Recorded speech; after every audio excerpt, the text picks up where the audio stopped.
เผาในที่โล่งทุกชนิดตั้งแต่วันที่ 1 มกราคมถึง 15 พฤษภาคม 2568 หากมีความจำเป็นต้องเผาอย่างยิ่งต้องลงทะเบียนผ่านระบบไฟล์ดีที่องค์กรปกครองส่วนท้องถิ่นก่อนหากพบเห็นการเผาในที่โล่งสามารถแจ้งได้ที่สายด่วน 191 หรือ 053-112-808 ตลอด 24 ชั่วโมงมาร่วมกันแก้ไขปัญหามลพิษทางอากาศและสร้างเชียงใหม่ให้เป็นเมืองที่น่าอยู่ด้วยความปรารถนาดีจากสมาคมวิชาชีพวิทยุโทรทัศน์ภาคประชาชนเชียงใหม่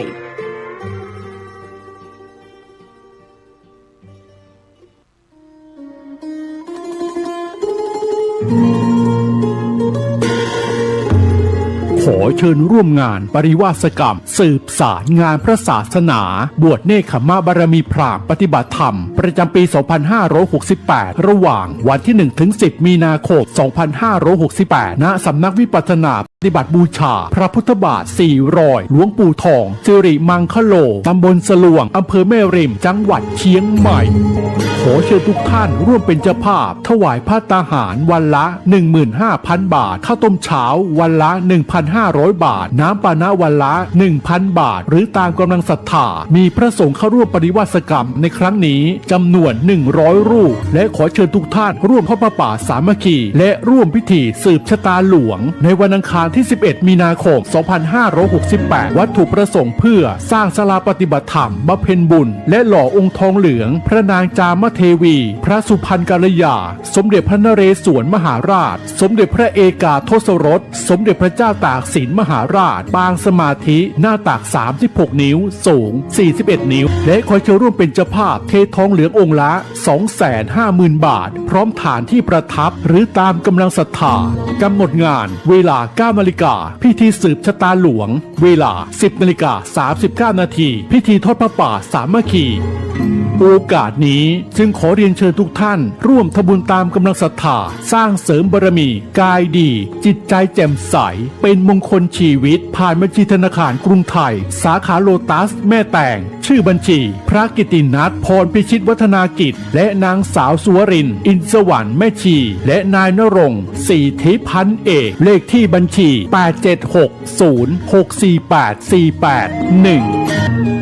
สอบถามข้อมูลเพิ่มเติมได้ที่ 081-783-6514-092-323-4798 อย่าลืมวันที่ 1-11 มีนาคม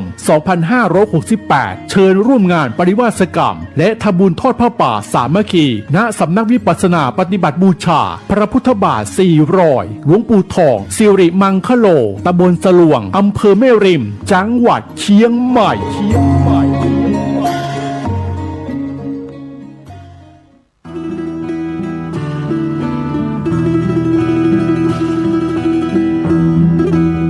เปลวเทียนให้แสงป่าไม้แดงให้ความรู้คณะสงฆ์อำเภอชัยประการร่วมกับโรงเรียนพระปริยัติธรรมวัดป่าไม้แดงขอเชิญชวนศรัทธาสาธุชนทุกท่านนำบุตรหลานเข้าร่วมโครงการบรรพชาอุปสมบทภาคฤดูร้อนเฉลิมพระเกียรติรุ่นที่ 33 ระหว่างวันที่ 7-13 เมษายน 2568 เพื่อศึกษาพระธรรมและเป็นศาสนทายาทสืบทอดอายุพระพุทธศาสนาณวัดป่าไม้แดงตำบลหนองบัวอำเภอชัยประการจังหวัดเชียงใหม่โอกาสทางการศึกษาเรียนต่อระดับประถมศึกษาป .1 ถึงป .6 หรือมัธยมศึกษาม.1 ถึงม.6 สิทธิพิเศษสำหรับผู้เข้าร่วมบวชฟรีเรียนฟรีที่พักฟรีมีรถรับส่งฟรีมีทุนการศึกษาพร้อมเปิดประตูสู่อนาคตที่ดี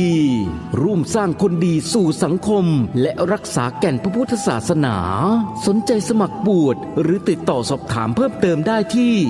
089-852-3498 พระครูวรสุตเขตดร.ผู้อำนวยการหรือที่โรงเรียนพระปริยัติธรรมวัดป่าไม้แดงเจ้าอาวาสทุกวัดในอำเภอชัยประการและกำนันผู้ใหญ่บ้านในอำเภอชัยประการมาร่วมปลูกฝังศีลธรรมเพื่ออนาคตของชาติเปลวเทียนให้แสงป่าไม้แดงให้โอกาสทางชีวิต เ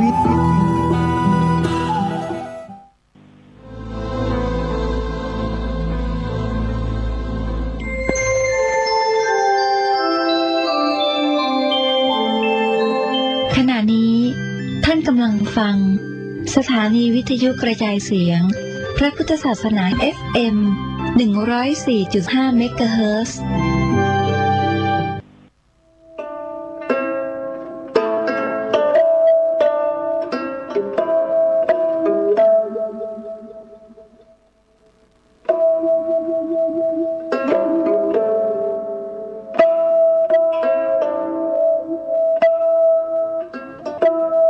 เดิกมาหมาบม้อยน้ำย้อยตินก่อนเดิกมาอ่อนจอนดาวมองมนฟ้าง่อมเงาใจไปทุกหย่อมหญ้าวิเวกวังเวงเงียบพักมนุษย์ตั้งหลายนอนในสำนักดักเงียบปิ้งเย็นวอยลมก็บปัดสงัดหายซอยแสงเดือนมอยหลอดลายกิ่งก้านหันวุยวายแสงไฟตามบ้านมะนาวเย็นคิงสะต้อนง่อมงันจับใจป่อไหมยอดมอนมานักหน่วงค้อนหรือดีเสียงลมปัดไม้สอดไซนนทรีเคล้าเสียงดนตรีกวีข้าวเศร้าดังก้องแสนเสียงสำเนียงคนเท่าดิดเด่งปันเมาสะต้านบ่กึดหาไผหือใจเหี่ยวมันปล่อยใจว่าอันตุยลมมีปินหัวจ้างแนบข้างประสมสุขแสนอารมณ์บ่ถามใครได้มีปินหัวจ้างแนบข้างประสมสุขแสนอารมณ์บ่ถามใครได้บ่ถามใครได้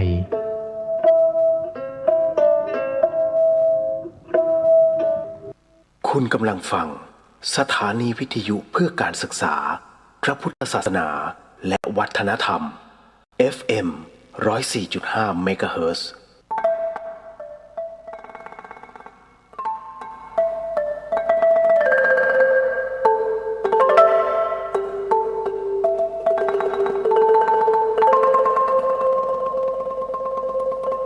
รายการนี้ไม่เหมาะกับเด็กอายุต่ำกว่า 15 ปี และตุ๊กแต๋วที่แฝงตัวมาหากินในพระศาสนา ผู้ปกครองหรือพระผู้ใหญ่ควรพิจารณาในการรับฟัง FM 104.5 เมกะเฮิรตซ์ You are listening to 104.5 Radio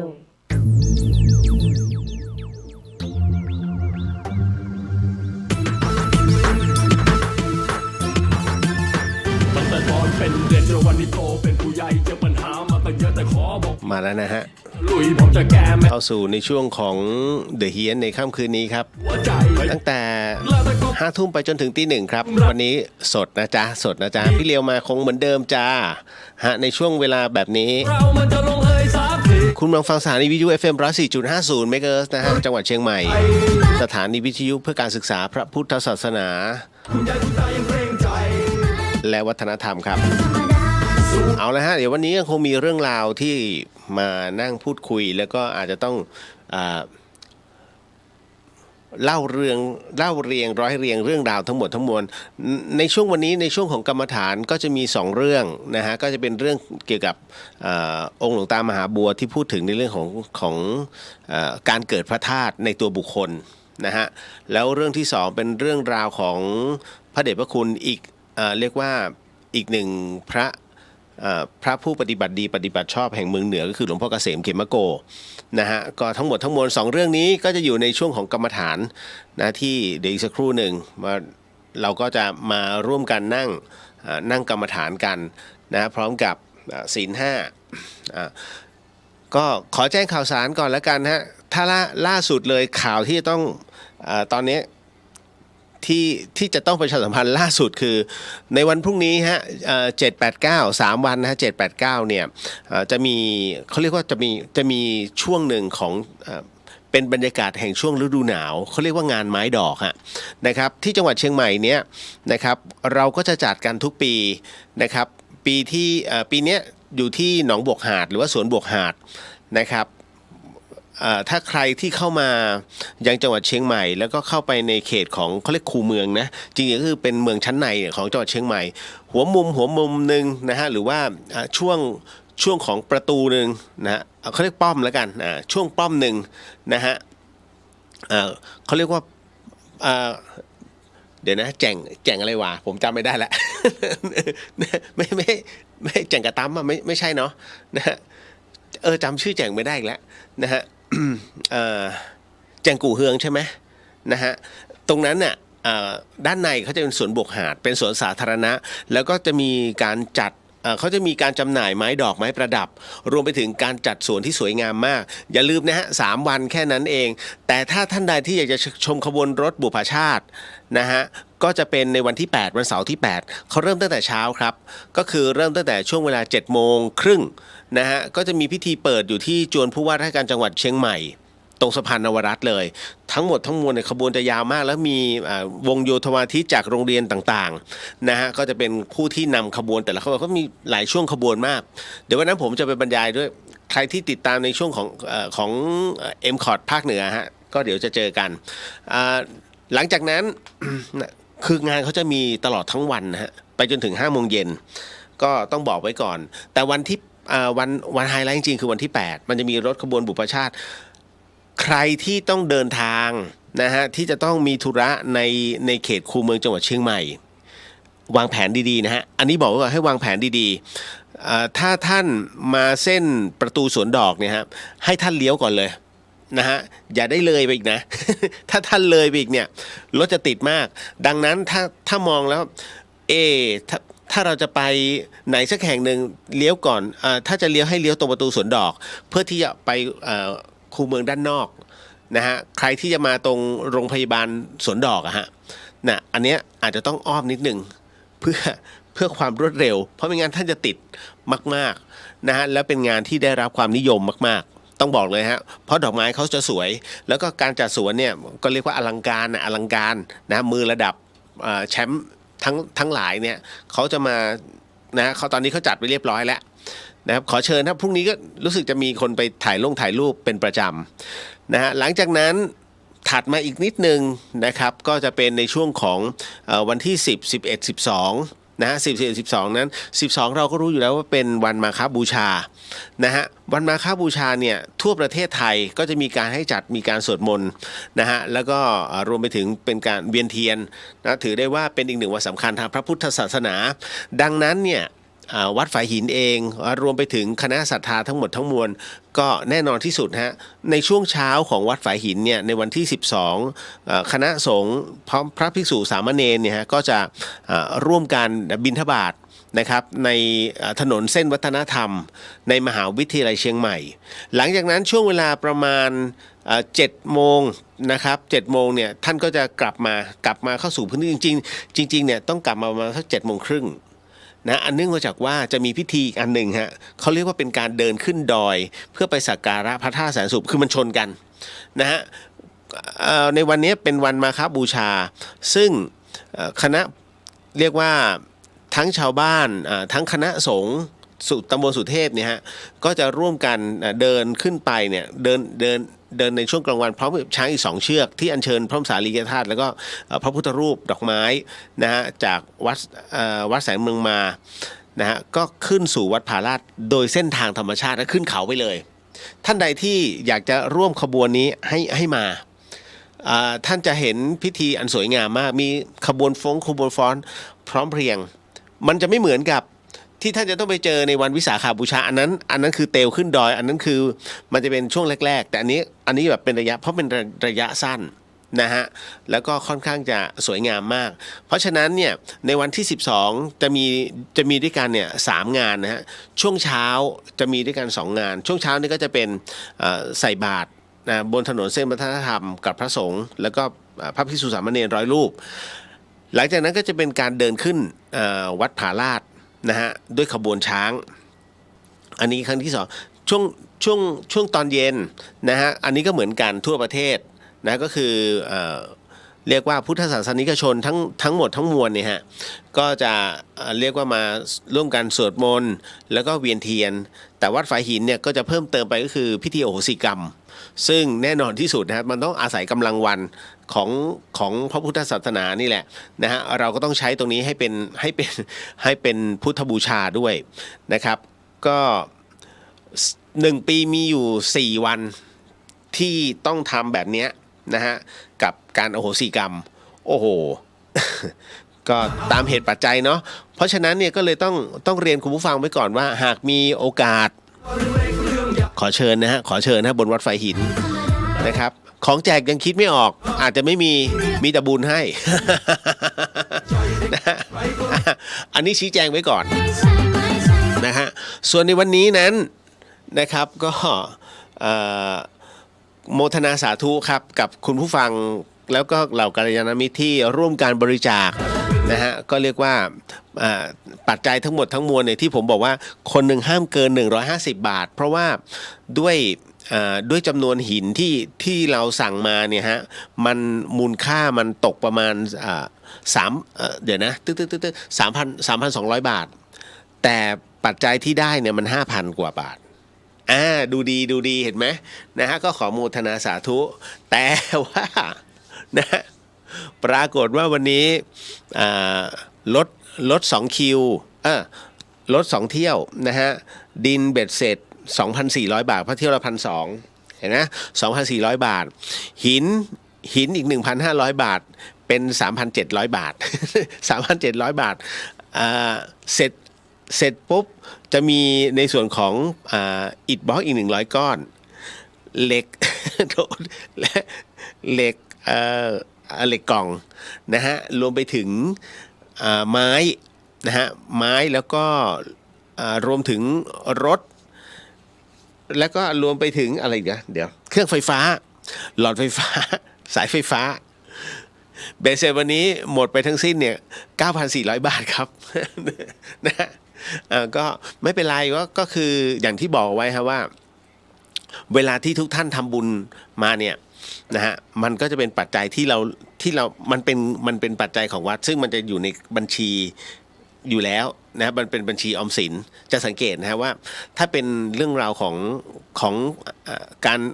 การปรับปรุงแล้วก็การซ่อมสร้างของวัดเนี่ยจะใช้บัญชีออมสินแต่ถ้าอะไรก็ตามที่เป็นการเป็นเรื่องของการบริจาคอย่างอิ่มบุญอุ่นกายน้องเนี่ยฮะหลายๆท่านที่ขอหมายเลขบัญชีไปแล้วก็จะส่งปัจจัยมาเนี่ย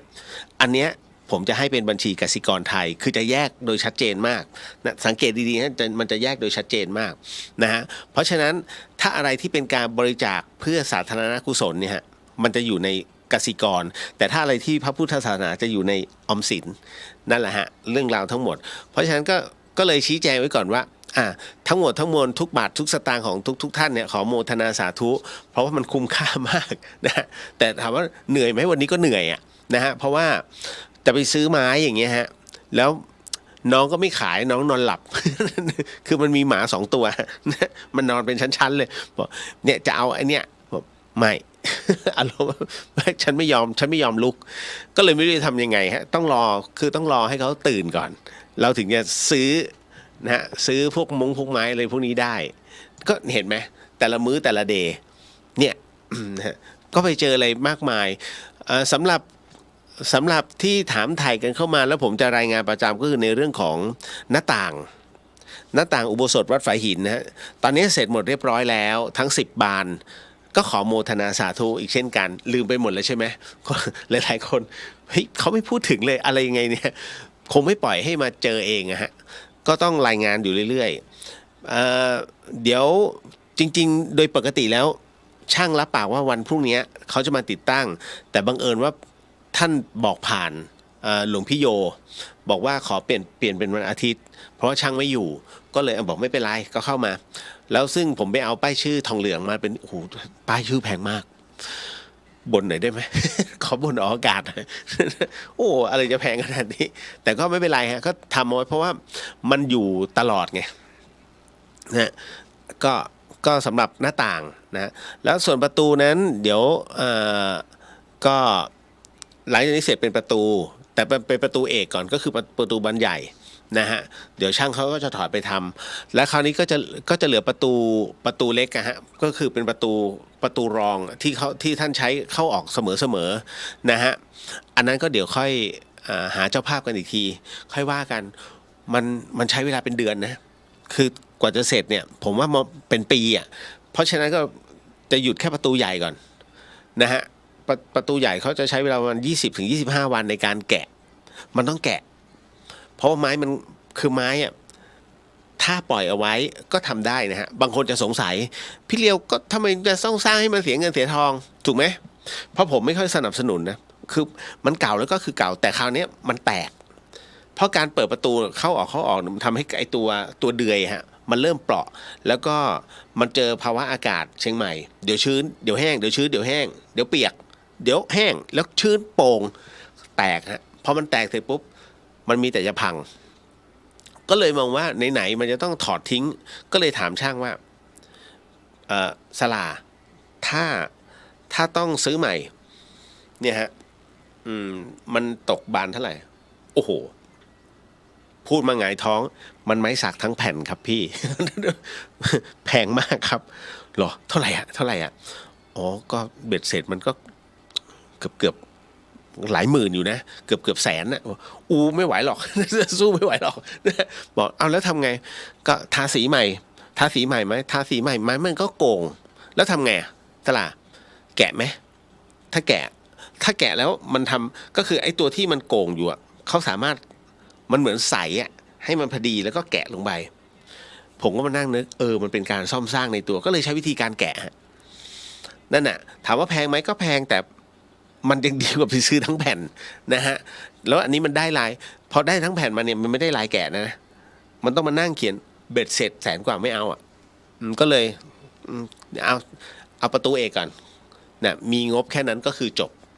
นะฮะเดี๋ยวค่อยว่ากันประตูรองทุกอย่างมันผุหมดมันเป็นตามโหคุณมันล่อไปกึ่งศตวรรษแล้วอะนะฮะประตูโบสถ์เพราะฉะนั้นก็ทำเถอะ อันนี้ในความคิดผมนะฮะก็คือมองแล้วคือเวลาเราคิดเราตัดสินใจเราทำเลยแล้วค่อยไปเรียนท่านเจ้าอาวาส พระอาจารย์ก็อะไรไม่กระทบวัดอะทำไปเถอะ นะไม่หรอกเราอยากให้ใครที่เขาขึ้นมาแล้วปัญหาคือใครที่เขามาทำให้ไอ้เส้นทางบนวัดฝายหินเนี่ยแล้วขึ้นไปผาลาดมันกลายเป็นเส้นทางเดินเทรลอันดับ 1ของจังหวัดเชียงใหม่ต้องโทษคนนั้นนะฮะเพราะว่าทุกคนเขาคิดว่าวัดฝายหินคือวัดผาลาดเขาก็จะเข้ามานะฮะบางคนเนี่ยเขาคิดว่าโอ้นี่ดอยสุเทพประมาณโอ้ถึงแล้วดอยสุเทพไม่ใช่โน เนี่ยดิเชียวัดฝายหิน โอ้ยแต่ละอันแต่ละที่แต่ละเลยนะฮะก็เลยมองว่าให้มันสวยแล้วกันสวยในระดับที่ไม่ใช่ว่าเลิศหรูฮะแต่ว่าสวยในระดับที่ไม่ขี้เหร่ใครเข้ามาก็ถ่ายรูปไปกลับไปแค่นั้นฮะเพราะวัดฝายหินเป็นวัดธรรมดา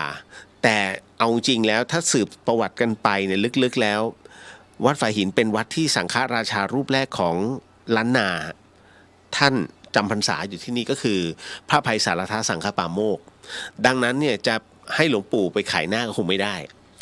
ทำให้มันดีที่สุดเท่าที่กำลังเราจะทำได้เพราะฉะนั้นหลายๆท่านเนี่ยสังเกตไหมชื่อแต่ละท่านเนี่ย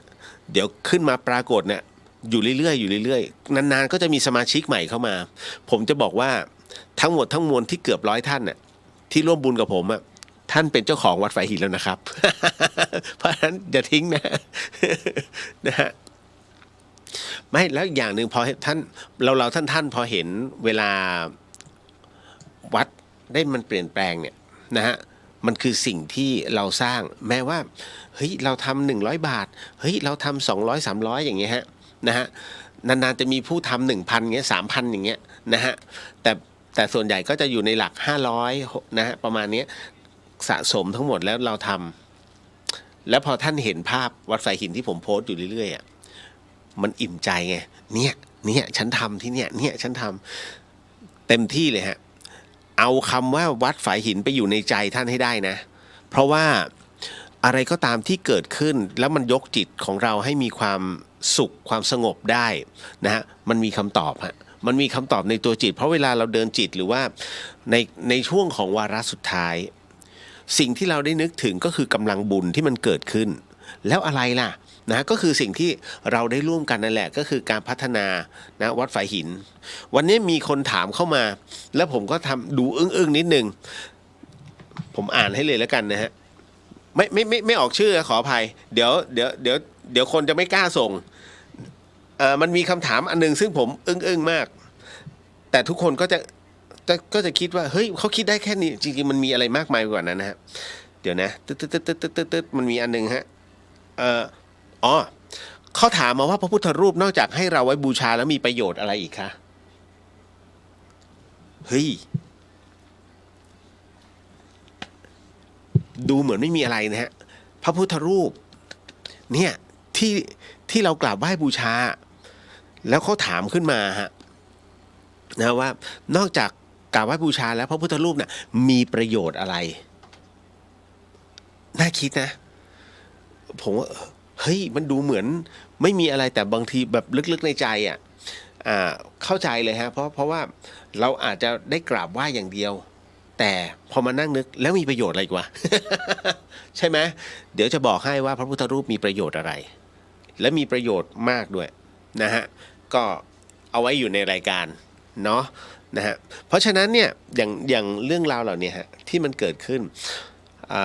ก็คือการดำรงไว้ซึ่งการร่วมกันจัดลงพระพุทธศาสนาไม่ว่าจะเป็นการทานศีลภาวนาที่เราทำนะเพราะฉะนั้นในเรื่องของการบูรณะหรือว่าซ่อมสร้างอะไรเหล่านี้ฮะที่เราได้ร่วมกันและร่วมทำเอาไว้เนี่ยฮะเมื่อมันปรากฏขึ้นภาพเห็นนะแล้วก็มันเกิดขึ้นอยู่ในจิตเนี่ยฮะไอ้วาระตัวนี้ฮะมันจะเป็นกุศลทันทีและเป็นกุศลอันยิ่งใหญ่ด้วยอย่าลืมนะฮะอานิสงส์คำว่าอานิสงส์เนี่ยฮะไม่ใช่ไม่มีจริงนะอานิสงส์จะส่งให้ก็ต่อเมื่อถึงวาระในการส่งเพราะในเรื่องของอานิสงส์พูดง่ายๆอานิสงส์เนี่ยฮะมันคือทำสิ่งใดได้สิ่งนั้นอย่างที่เราบอกว่าหากไม่มีเสื้อผ้าลองทำบุญด้วยไตรจีวรหากไม่มีที่อยู่อาศัยลองทำบุญร่วมการบูรณะปฏิสังขรณ์ในส่วนของเสนาสนะทั้งหลายนะฮะเห็นไหมหากรูปพรรณสันฐานของเราเนี่ยเดี๋ยวเจ็บอดแอดเดี๋ยวขี้ริ้วขี้เลท่านให้ร่วมกันบูรณะปฏิสังขรณ์ในส่วนของงานพระพุทธรูปหรือถวายพระพุทธรูปเป็นพุทธบูชาเห็นไหมเพราะฉะนั้นเนี่ยทุกอย่างมันเกี่ยวเนื่องเกี่ยวข้องแต่ทำไมต้องเป็นพระพุทธรูปล่ะของฉันไม่ได้นับถือศาสนาพุทธฉันจะไปนับถือพระก็สร้างพระเจ้าของท่านให้สวยงามทุกอย่างเหมือนกันหมดมันตีกลับมานะฮะทุกศาสนานะเหมือนกันหมดนะฮะสอนให้คนเป็นคนดีเพียงแค่ศาสนาพุทธมันมีอันเดียวฮะที่มันล้ำไปกับเพื่อนนั่นคือการพูดถึงพระนิพพานไม่ว่าจะเป็นมุสลิมไม่ว่าจะเป็นคริสเตียนหรือว่าจะเป็นไม่ว่าจะเป็นฮินดีนะครับหรือว่าจะซิกซ์ก็ตามท้ายที่สุดเมื่อภาวนาแล้วเนี่ยสูงสุดของเขาคือพรหมนั่นคือความว่างความสุขที่เกิดขึ้นบนสวรรค์แต่ของเรานั้นไม่เกิดแล้วฮะความสุขนี้เมื่อเกิดแล้วดับทันทีมันคือพระนิพพานเพราะมันกลับไปสู่สภาวะสุญญตาอีกรอบหนึ่งเห็นไหมเพราะฉะนั้นเนี่ยมันเหนือไปขั้นเดียวนี่คือพระพุทธศาสนาที่เราดำรงอยู่ดังนั้นก็เลยต้องบอกว่าทั้งหมดจริงๆมันเหมือนกันหมดเลยนะฮะนั่นแหละกำลังบุญทั้งหมดเหมือนกันหมดเพียงแค่เรารู้จักใช้มันหรือเปล่าแค่นั้นเองนะฮะอย่างผมพูดถึงมุสลิมนะฮะมุสลิมเนี่ยเขาเคร่งมากในเรื่องของการละหมาดแต่การละหมาดของเขาถ้าละหมาดถูกวิธีเขามีพลังเยอะนะนั่นหมายถึงว่าเขาขจัดความว่างเขาขจัดสิ่งต่างๆออกไปจากจิตในช่วงเวลาสั้นๆในการที่เขาละหมาดเนี่ยมันคือการนั่งสมาธิของเขานั่นแหละที่เขาระลึกถึงพระเจ้าไอ้ช่วงนั้นน่ะถ้าเขาทำอย่างเต็มที่เต็มกำลังมันมีกำลังนะจิตจะมีกำลังที่สูงมากเช่นกันคนที่เป็นคริสเตียนเวลาที่ขอพรกับพระเจ้าหรือว่าเป็นมิซาหรือว่าอะไรก็ตามเนี่ยเวลาเข้าโบสถ์ของเขาเนี่ยแล้วนั่งภาวนาไม่เกี่ยวกับร้องเพลงนะนั่งภาวนานิ่งๆนะฮะ นะครับแล้วก็ฟังเสียงสวดนะฮะของหลวงบาทหลวงเนี่ยฮะแล้วนั่งกันจริงๆเขามีพลังแต่ของศาสนาพุทธล่ะศาสนาพุทธเนี่ยถ้าเข้าใจลึกซึ้งเราจะมีกำลังมากเลยแต่บังเอิญว่าเราไปเอาเหตุการณ์ปัจจุบันเนี่ยมาปนเปในขณะที่กำลังจะต้องนั่งสมาธิด้วยการนั่งสมาธิของศาสนาพุทธเหมือนถูกบังคับสังเกตไหมเวลาเราชวนนั่งสมาธิอ่ะหายหมดทำไมอ่ะนะฮะเพราะอะไรเพราะเราไม่ขยันเพราะเราไม่รู้เลยเพราะเราไม่เคยนั่งไงพอมันไม่เคยนั่งแล้วเราไม่รู้ว่าประโยชน์คืออยู่ตรงไหนเห็นไหมเพราะฉะนั้นเนี่ยส่วนใหญ่ผู้ที่นั่งจริงๆเนี่ยคือนั่งเพื่อที่อยากให้มันว่างนั่งเพื่ออยากจะเขาเรียกว่าจากบรรเทาจิตอยากให้มีความสงบอยากให้มีความสบายภายในและมันสบายได้จริงหรือท่านนั่งแล้วหรือยังท่านลองทำสมาธิแล้วหรือยังก่อนที่จะไปบอกว่าเฮ้ยมันไม่จริงแสดงว่านี่แหละฮะเราต้องลองก่อนไงนะฮะอีกอันหนึ่งก็คือในฝ่ายของหินยานนะฮะไม่ว่าจะเป็นของลิมปูเช่รูปใดก็ตามสิ่งที่สำคัญคือการภาวนาเขาจะเน้นภาวนาในช่วงภาวนาจิตมันจะรวมเป็นหนึ่งเพราะมันอยู่คำภาวนาไม่คิดเรื่องอื่นแม้จะคิดเรื่องอื่นปุ๊บแต่คำภาวนาจะต้อง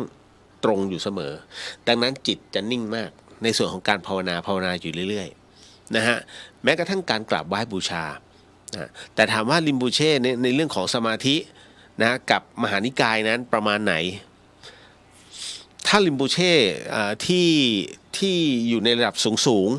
กำลังสมาธิจะสูงมากแต่ถ้าอยู่ในระดับเดียวกันล่างๆคือยังต้องฝึกอีกเยอะแต่ของเราเนี่ยถ้าเราฝึกอยู่เรื่อยๆของมหานิกายนะฮะถ้าฝึกอยู่เรื่อยหรือแม้กับพระธรรมยุทธ์เนี่ยนะอย่างพระธรรมยุทธ์เนี่ยท่านจะแก่กล้ามากเพราะท่านเคร่งมากเพื่อที่จะให้ตัวจิตนั้นมันนิ่งให้ได้แต่ของมหานิกายบางทีก็นะเน้นไปเรื่องศึกษาซะมากกว่าแต่ไม่นึกถึงการปฏิบัติคืออย่างนี้ฮะการศึกษาปริยัติเนี่ยมันเป็นเรื่องที่ดีมันคือบันไดขั้นที่1 2 3 4แต่การฝึกปฏิบัติสมาธินะฮะซึ่งข้ามขั้นไปเลยมันไป5 6 7 8เลยฮะมันไม่มาเรียน1 2 3 4แต่ถามว่าดีไหมมันก็ดีถ้าเรียนเอาไว้นะฮะเพราะฉะนั้นเนี่ยชีวิตมันจะรู้มันเองเหมือนกับการดำรงชีวิตของทุกๆคนเนี่ยท่านรู้อยู่แล้วนะว่าปัจจุบันเนี่ยมันเกิดเหตุการณ์อย่างเงี้ยเพราะอะไรเพราะจุดเริ่มต้นมันไม่ดีแต่ถ้าเรามีจุดเริ่มต้นที่ดีวันนี้เราก็ดีเพราะมันถูกวางรากฐานนะฮะคือมันก็มีหลายๆเรื่องอะที่ส่งเข้ามาให้ผมได้รับทราบนะฮะไม่ว่าจะเป็นในเรื่องของทุกข์ของแต่ละท่านเป็นช่วงเวลาที่อากาศลอยตัวไม่ดีก็อยากให้ท่านรับรู้ว่าทุกคนเนี่ยย่อมมีกรรมของตัวเองทุกคนเจอความทุกข์เป็นของตัวเองหมดเลย60 กว่าล้านคนเนี่ยท่านเชื่อไหมความทุกข์60 ล้านแบบไม่เหมือนกันเลยฮะไม่เหมือนกันเพราะชีวิตของคนเราเนี่ยมันไม่ได้เหมือนกันตลอดไปต่อให้คนทั้งโลกเลยฮะนะกรรมของแต่ละคนก็ไม่เหมือนกันทุกคนมันมีวาระของมันแค่นั้นเลยฮะอ่ะก็เดี๋ยวสักครู่หนึ่งขออนุญาตเดี๋ยวทักทายก่อนเนาะลืมฮะ นะฮะออสซี่สวัสดีครับนะฮะก็มาถึงป้าแก้วสวัสดีค่ะคุณเลี้ยวสวัสดีครับป้าแก้วนะฮะเห็นป้าแก้วไปกราบพระเขี้ยวแก้วเนาะนะฮะก็ขอโมทนาสาธุด้วยผมไม่มีโอกาสว่าจะลงกรุงเทพก็ประมาณวันที่หลังจากที่ผมตรวจร่างกายก่อนวันที่20หรือ21คงลงเพราะว่าคุณแม่ตรวจไม่แน่ใจ27หรือ28นะฮะคุณแม่ตรวจร่างกายก็เลยต้องไปช่วยพี่สาวผมก็ติดภารกิจที่นี่ตลอดแล้วก็เป็นวิทยากรด้วยในเรื่องของการบรรยายมันเยอะนะฮะมันก็เลยไม่ค่อยมีเวลาพอสมควรนะมันจะกลายเป็นอาชีพหลักวันนี้เรื่องของการบรรยายทำนะต่อมา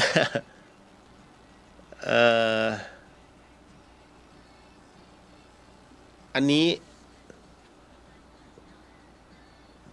ผมอ่านไม่ออกจริงเนี่ย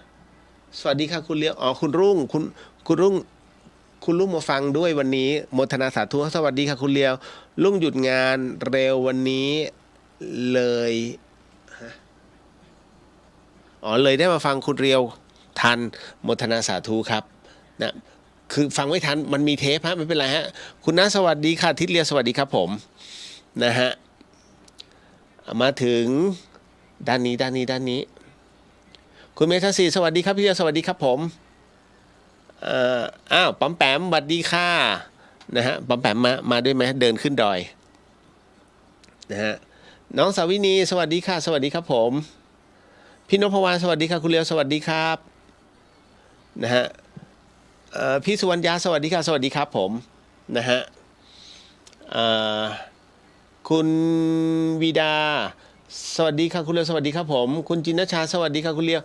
งานก่อสร้างงบเป๊ะปิดฉับไม่ได้หรอกนะคะ ไม่ยอมเข็ด ขอโมทนาสาธุตุติตุใจนะก็ผมจะเป็นงี้ฮะเวลาก่อสร้างตุ้นหนุ่มหลวงพี่หนุ่มมา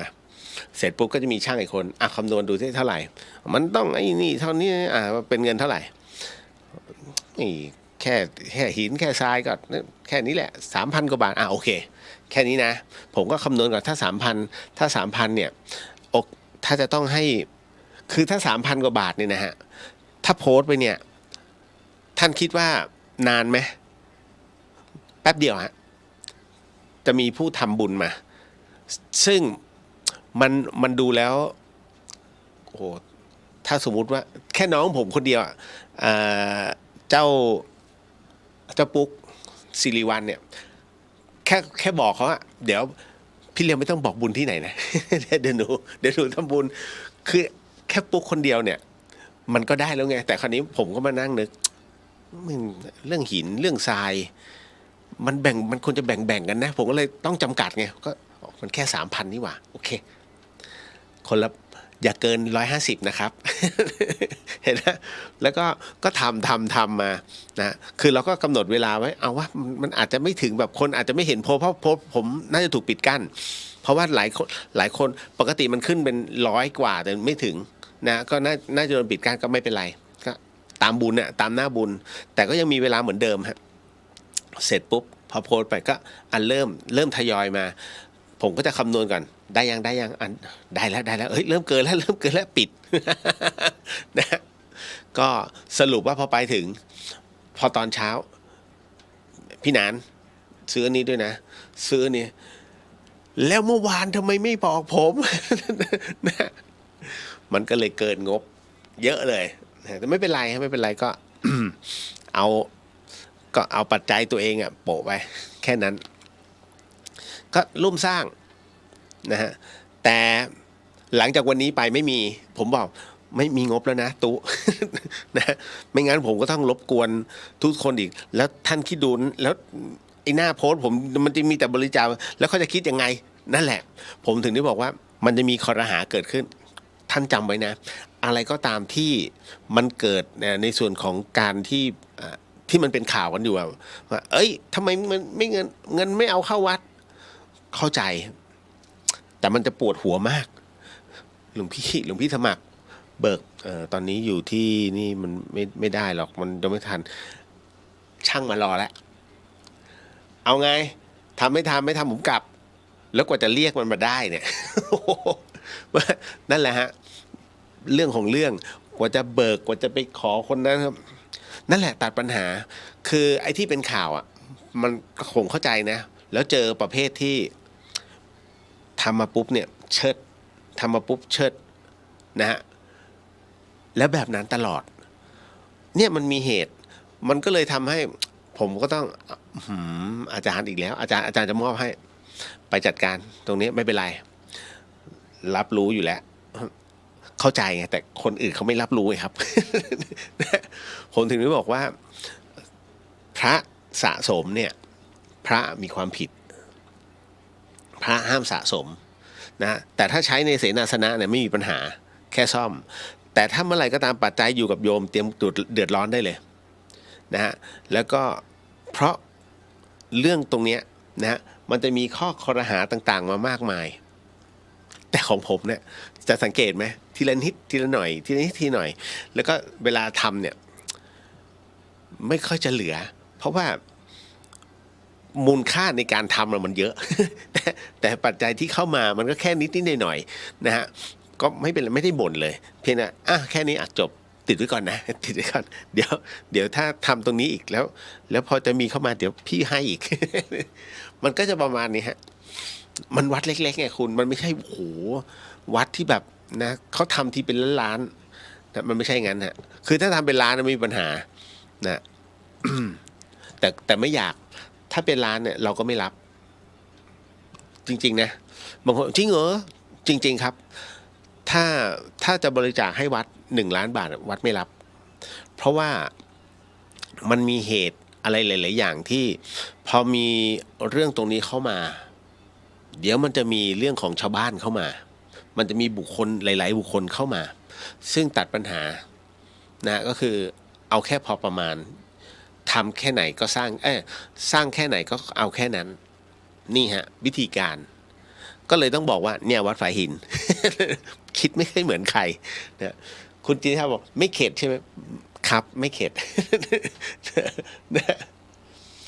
คุณวิดาบอกขอสอบถามค่ะคนมีอาชีพฆ่าสัตว์หรือเป็นอนุภรยาเวลาสมทานศีลแล้วเขาจะลงใจได้ไหมเป็นส่วนของจิตของเขาถ้ากรณีที่เป็นผู้ที่อย่างมีน้องคนหนึ่งที่เขาเคยฆ่าหมูเชียงใหม่มันมีอยู่อันหนึ่งฮะถ้าน้องๆไม่แน่ใจว่าปัจจุบันมีเขาเรียกโป๊กอีทที่เชียงใหม่เนี่ยคือมันเป็นโรงฆ่าหมูตรงกำแพงดินเมื่อก่อนเนี่ยนะฮะผมยังทันคือนั่งกินขนมจีนน้ำเงี้ยวตอนนั้นจัดรายการจบประมาณสัก3:00เที่ยงคืน3:00เสร็จปุ๊บก็ไปนั่งกินแป๊บหนึ่งไม่วันนั้นหยุดรู้สึกไปประมาณ1:00กว่าก็ไปนั่งกินมาแล้วเดี๋ยว เสียงอีดแล้วเงียบอีดเงียบผมว่าเฮ้ยมันเสียงอะไรตอนนั้นมาเชียงใหม่ใหม่ๆเขาบอกอ๋อที่เรานั่งกันอยู่เขาเรียกโป๊กอีทครับพี่แล้วมันคืออะไรมันคือโรงฆ่าหมูฮะจริงเหรอแล้วเขาฆ่าไงอ๋อก็พี่ได้ยินเสียงไหมล่ะนั่นแหละแล้วเดี๋ยวมันอีทแล้วมันก็เงียบทำไมเขาใช้ไม้ท่อนตีฮะเราก็ฮะ โอ้โหเนี่ยคือตอนนั้นไม่เคยเห็นจนกระทั่งไปบ้านน้องคนหนึ่งบนดอยแม่ปูนหลวงโอ้โหช่วงอะไรนะฉลองข้าวใหม่ข้าหมูทุกบ้านที่ผมบอกพอตีปุ๊บวิญญาณออกทันทีแล้วช่วงนั้นรับรู้แล้วไงโอ้โหขนลุกตลอดเห็นเลยเขาถือไม้ดักแล้วฟาด2 พกเรียบร้อยหมูสุดยอดมันก็เลยทำให้รับรู้ว่าการที่สัตว์ทรมานเนี่ยฮะหมูเนี่ยเวลามันตกใจมากมันหลั่งสารพิษนะฮะกินเนื้อช่วงนั้นน่ะอันตรายต้องล้างอย่างเยอะแต่คราวเนี้ย น้องคนที่เขาทำงานเนี้ยที่โป๊กอีทเนี่ยเขาก็เป็นแฟนรายการเขาก็บอกว่าก็วันที่มาทำอโหสิกรรมที่ธรรมสถานเขาก็มาตอนนั้นพระอาจารย์ภัสกรทำให้อยู่นะฮะแล้วผมก็นั่งอยู่ช่วงเลิกแล้วน้องเขาก็มาแนะนำตัวบอกพี่เลี้ยวเนี่ยผมเนี่ยคนที่บอกว่าผมทำงานตรงเนี้ยนะแล้วผมจะต้องรับกรรมแบบไหนคือการฆ่าน้องมันคือเจตนา 100% แม้จะเป็นหน้าที่ของเราก็ตามนะฮะเพราะฉะนั้นเนี่ยในส่วนใจตรงนี้เวลาน้องหลับตาน้องนิ่งไหมหรือว่าภาพในการฆ่ามันเกิดขึ้นเขาบอกภาพในการฆ่ามันเกิดขึ้นฮะเห็นไหมพอถึงหน้าตรงนี้ถามว่าสงบไหมล่ะการมันปรากฏภาพขึ้นมาในขณะที่นั่งสมาธิหรือว่าสมาทานศีลเนี่ยนะครับมันคือภาพตอกย้ำตัวมารตัวนี้มันจะมาตอกย้ำเพราะมันอยู่ในหัวใจมันอยู่ในจิตพอมันโผล่ขึ้นมาปุ๊บเนี่ยมันโผล่ขึ้นมา1ตอกย้ำ2ถ้ามองแง่ดีถ้าท่านเป็นนักปฏิบัตินี่ภาพเหล่านี้มันขึ้นมาให้เราพิจารณาว่าสิ่งนี้เกิดขึ้นแล้วมันเกิดไปแล้วนะแล้วเราจะให้มันเกิดอีกไหมถ้าเกิดอีกปุ๊บเนี่ยจิตท่านจะไม่สงบแต่บอกว่า ทุกอย่างนั้นมันผ่านมาแล้วปัจจุบันฉันไม่ได้ทำแล้วมันจะเริ่มสงบลงมันคือการพิจารณาฮะเพราะฉะนั้นธรรมะอันแท้จริงเนี่ยคือการพิจารณาธรรมนะฮะนอกจากปฏิบัติแล้วยังหนักไปทางพิจารณาจำได้ไหมฮะอย่างที่ผมอ่านประวัติของหลวงปู่มั่นนะที่ท่านคนหนึ่งได้ถามพระอาจารย์นะว่าในขณะที่หลวงปู่มั่นสอนอะไรหลวงปู่มั่นเนี่ยบอกว่าถ้าพระใหม่แรกๆก็ให้ไปนั่งกรรมฐานแต่หลังๆให้พิจารณาธรรมนะถ้าที่ฝึกมานานแล้วก็ถ้าที่ฝึกได้ขั้นแล้วก็ให้พิจารณาธรรมเพราะฉะนั้นการพิจารณาธรรมจึงสำคัญที่สุดก็เหมือนกันนะฮะไม่ว่าจะเป็นอนุภรรยาหรือว่าจะเป็นเรื่องราวตรงนี้ในการสมทานศีลไอ้ตอนสมทานน่ะมันไม่ได้คิดได้หรอกเพราะมันสมทานตามที่เขานำแต่เมื่อไหร่ก็ตามที่อยู่นิ่งๆคนเดียวปุ๊บเนี่ยภาพตัวนี้จะมาปรากฏหรือว่านั่งสมาธิปุ๊บเนี่ยภาพจะมากดมันจะมาปรากฏในจิตของเขาว่าทำไมฉันผิดพลาดวะทำไมฉันถึงต้องทำตัวแบบนี้วะมันคิดมาตลอดฮะแล้วตัวจิตจะหาจุดลงใจมันจะหาจุดลงใจเพื่อเคลียร์คำถามเนี้ยให้มันออกไปจากใจนะฮะเพราะฉะนั้นเนี่ยถ้าถามมาว่าคนที่สมทานศีลนะตรงนี้เขาลงใจไหมช่วงนั้นจะไม่คิดอะไรช่วงที่สมทานเพราะเขาสมทานตามเขาไม่ได้ระลึกตามถ้าระลึกตามนั่นหมายถึงว่าตอนที่นั่งสมาธิแล้วพระอาจารย์ต่างๆเนี่ยได้แสดงธรรมขึ้นมาช่วงนั้นจะระลึกตามเพราะจิตมันนิ่งพร้อมที่จะรับฟังทุกอย่างอะไรก็ตามที่เข้าไปสะกิดใจปุ๊บมันขึ้นทันทีฮะภาพจะปรากฏทันทีหรือให้นั่งนิ่งๆในความเงียบนั่งกันนั่งเอาทุกคนนั่งเสร็จปุ๊บภาพต่างๆฮะมันจะมาปรากฏและภาพต่างๆถามว่าเป็นเรื่องที่ดีหรือว่าเป็นเรื่องที่เลวเป็นเรื่องที่เลวทั้งนั้นแล้วทำไมแล้วทำไมเรื่องดีไม่ปรากฏในดวงจิตสังเกตไหมเรื่องที่ดีจะปรากฏในดวงจิตก็ต่อเมื่อทั้งหมดจิตของท่านเคลียร์หมดแล้วนั่นหมายถึงว่าเมื่อจิตเคลียร์นั่นหมายถึงว่าทุกอย่างสงบนิ่งความดีจะปรากฏภาพแห่งความดีจะปรากฏมารไม่เกิดแต่ถ้าเมื่อไหร่ก็ตามที่นั่งปุ๊บไอคนนี้ที่เคยเข็นฆ่านะกันอยู่ไอคนนี้เคยติฉินนินทากันอยู่ไอตัวนี้ที่เราเคยฆ่ามันไว้นี่หว่าหมาตัวนี้นี่นู่นนั่นมันจะมาปรากฏทันทีฮะภาพความผิดต่างๆจะมาปรากฏในขณะที่เรานั่งสมาธิเพราะเรากำลังคุยกับจิตเราแล้วจิตของเราเนี่ยมันไม่อยากให้สงบเขาเรียกจิตมารมันก็เลยฉายภาพต่างๆที่เราเคยพลาดต่างๆในชีวิตเอามาปรากฏอย่างผมเองเนี่ยสมัยเด็กๆก็เคยเป็นขโมยพี่เลียวนะฮะขโมยอะไรเมื่อก่อนอยู่นนท์ไงสวนทุเรียนเราไม่รู้หรอกว่าลูกทุเรียนขนาดไหนที่มันกินได้หรือขนาดไหนมันกินไม่ได้ไม่ไปเลยสอยทุเรียนเลยกำลังลูกอ่อนๆแล้วกำลังหอมเลยผมบอกดอกทุเรียนหอมมากถ้าใครมีสวนทุเรียนจะรู้บิดปุ๊บเจ้าของจับได้โอ้โหเท่านั้นละกู โดนเลยก็เราไม่รู้ เป็นเด็กช่วงนั้นนะฮะมะม่วงอีกมะม่วงสวนชาวบ้านเอาหนังกระติก2 คนกับเพื่อนยิงจู้ตัดขั้วบ้างไม่โดนขั้วบ้างโดนตัวมะม่วงบ้าง กลางอากาศอย่างนี้แต่ไม่เคยยิงสัตว์นะฮะผมทำยิงสัตว์เนี่ยไม่ขึ้นเพราะฉะนั้นทั้งหมดทั้งมวลเนี่ยเราทั้งหมดทั้งมวลเคยทำผิดพลาดมาแล้วเวลานั่งสมาธิภาพของมันจะปรากฏเป็นภาพของคุณป้าท่านหนึ่งยืนด่าอยู่ใต้ต้นทุเรียนลงมาในนี้นะพวกมึง ภาพแล้วเราก็เคลียร์ใจเราต้องเคลียร์ตรงนั้นออกว่าด้วยตรงนั้นมันเป็นสถานการณ์ที่เราไม่รู้แล้วด้วยความเป็นเด็กปัจจุบันมันแก้ไขไม่ได้แล้วเพราะฉะนั้นเราก็ทิ้งอารมณ์นั้นไปแล้วเอาบุญที่เรากำลังทำอยู่ชดใช้ไปให้กับเขาทั้งหมดเนี่ยฮะแล้วมันจะเคลียร์ไปเป็นเรื่องที่1ผ่านไปเรื่องที่2จะเข้ามาสังเกตไหมจิตมันจะเป็นอย่างนี้ฮะมันจะไม่ให้เรานิ่งเพราะฉะนั้นจึงต้องพุทโธตลอดเวลาสะกดนะฮะอันนี้ต้องบอกไว้ก่อนลองดูต่อไปคุณบูนสวัสดีครับพี่เลี้ยวโมทนาสาธุบุญด้วยครับสาธุครับปิดเร็วมากร่วมบุญไม่ทันเลยขออนุโมทนาก็มันได้จำนวนตามนะ ก็เลยปิดขอโทษด้วยทุกท่านป้าแก้วบอกว่าได้ไปกราบก่อนปีใหม่แล้วก่อนวันมาฆะแล้วก็วันสุดท้ายวันที่14 กุมภาอาจไปอีกรอบค่ะพอเดิน เข้าไปรู้สึกคนลุกปลื้มปิติมากๆค่ะฮะคนไทยโชคดีที่สุดเลยใช่ครับนี่คือครั้งที่2ที่ได้นำมาจากประเทศจีนพระธาตุเกี้ยวแก้วนะฮะอยากไปกราบมากแต่ไม่มีโอกาสอยากไปขอแบบเพ่งดูใกล้ๆด้วยซ้ำคือเอาจริงเนี่ยก็เข้าใจนะว่าหวงกันแต่อยากให้ทุกประเทศได้รับรู้ว่าเชื่อเถอะว่าเนี่ยคือสิ่งสูงสุดไม่มีใครหรอกเอามือไปมานี่เอามาของฉันไม่มีหรอกฮะแค่ไปชื่นชมบารมีแล้วก็ครั้งหนึ่งโอ้นี่คือพระทันตธาตุ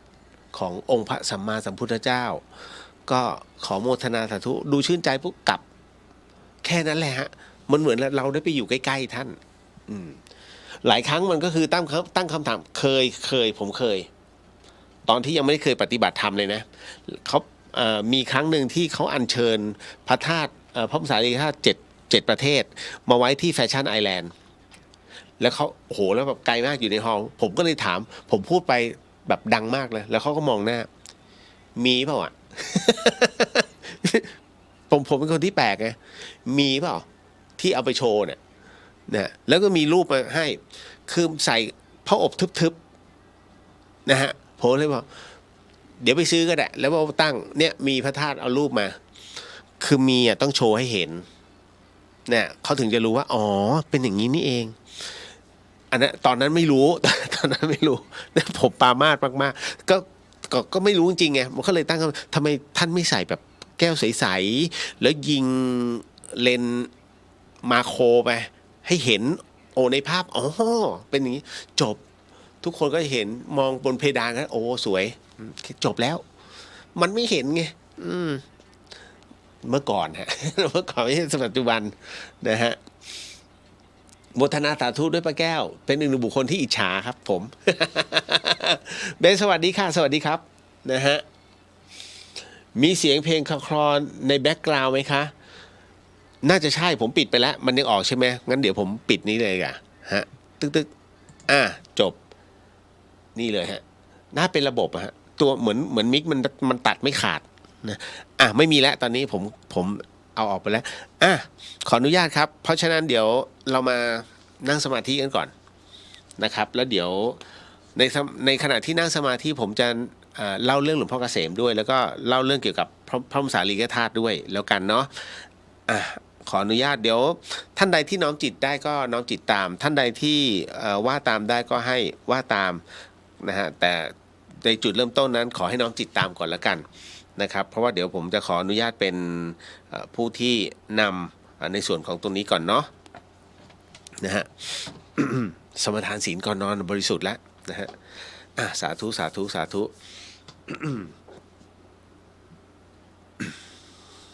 นะโมตัสสะภะคะวะโตอะระหะโตสัมมาสัมพุทธัสสะนะโมตัสสะภะคะวะโตอะระหะโตสัมมาสัมพุทธัสสะนะโมตัสสะภะคะวะโตอะระหะโตสัมมาสัมพุทธัสสะ ปุริมันจติสังราชาทัตรัตโธปัสสสติคัตถพานังอธิปติมหาราชาจะสสิโสปุตตปิตัสสะภะโวธัมมานามหพลายทิมันโตชุติมันโตวดวันโตยสัทธิโนโมธัมมานาทังสุทักขินันจติสังราชาวิรุโหตปัสสสติคุมพันธานังอธิปติมหาราชาจะสสิโสปุตตปิตัสสะภะโวธัมมานามหพลายทิมันโตชุติมันโตวดวันโตยสัทธิโนโมธัมมานาทังสุปัจจมินจะทิสังราชาวิรุปโคปัสสสตินาคานังอธิปติมหาราชาจะสัสสิโสปุตตปิตัสสะภะโวธัมมานามหพลายทิมันโตชุติมันโตวันวันโตยสัทธิโนโมธัมมานาทังสุอุตรัญจติสังราชากุเวโรตปัสสสติยัคขานังอธิปติมหาราชายาสสิโสปุตตปิตัสสะภะโวธัมมานามหพลายทิมันโตชุติมันโตวันวันโตยสัทธิโนโมธัมมานาทังสุปุริมาทิสังทัตตระโททักขิเนนาวิรุหโกปาชิเมนาวิรุปโคกุเวโรอุตรังทิสังจัตตารโรเตมหาราชาสมันตาจตุโรทิสาทัทลามานาทังสุ สักเคกาเมจรูเปคิริสีคารตเตจันตริเควิมาเนทีเปรเทจคาเมตรุวนาคาเนเคหาวัตุมหิเคเตภุมมาจยันตุเทวาชลทลวิสเมยคาคันทัพพนาคาติทันตาสันติเกยังมุนิวรวจนังสาทโวเมสุนันตุธรรมะสวนกาโลอยัมพัทันตาธรรมะสวนกาโลอยัมพัทันตาธรรมะสวนกาโลอะยัมพะทันตาสาธุสาธุสาธุต่อไปสมทานศีลห้านะครับเดี๋ยวผมนำให้ก่อนพุทโธธัมโมสังโฆศีลข้อหนึ่งไม่ฆ่าสัตว์ศีลข้อสองไม่ลักทรัพย์ศีลข้อสามไม่ประพฤติผิดในกามศีลข้อสี่ไม่พูดเท็จศีลข้อห้าไม่ดื่มสุราและของมึนเมาบัดนี้ข้าพเจ้าตั้งใจรักษาศีลแล้วบัดนี้ข้าพเจ้าคือผู้มีศีลข้าพเจ้าผู้มีศีลละอายต่อการทำความชั่วกลัวต่อผลของบาปกรรมข้าพเจ้าผู้มีศีลมีหิริโอตปะมีกายเป็นมนุษย์มีใจเป็นเทวดาเป็นมนุษย์เทโวผู้เข้าถึงความเป็นสหาย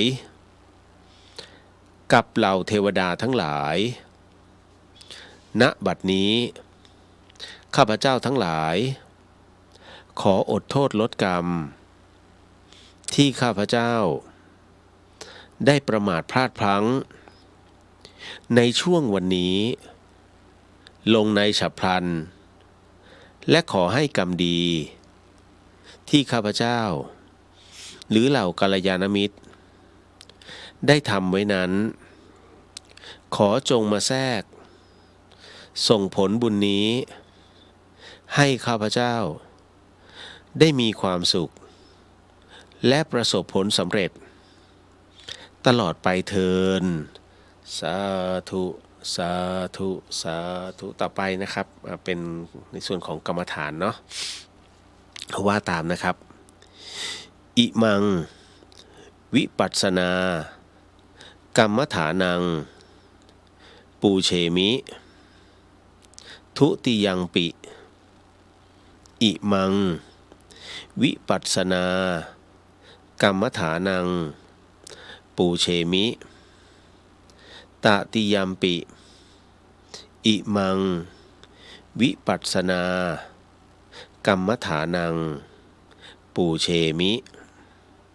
ต่อไปก็ขอทุกท่านนะครับนั่งสมาธิกันนะโดยที่มือขวาทับมือซ้ายใครจะนั่งขัดสมาธิก็ได้หรือว่าใครจะนั่งอย่างที่ตัวเองมีความถนัดก็ได้นะฮะเพียงแค่นำความรู้สึกที่เรียกว่าเป็นขยะอารมณ์นั้นวางไว้หรือว่าทิ้งไว้นะอะไรที่มันเป็น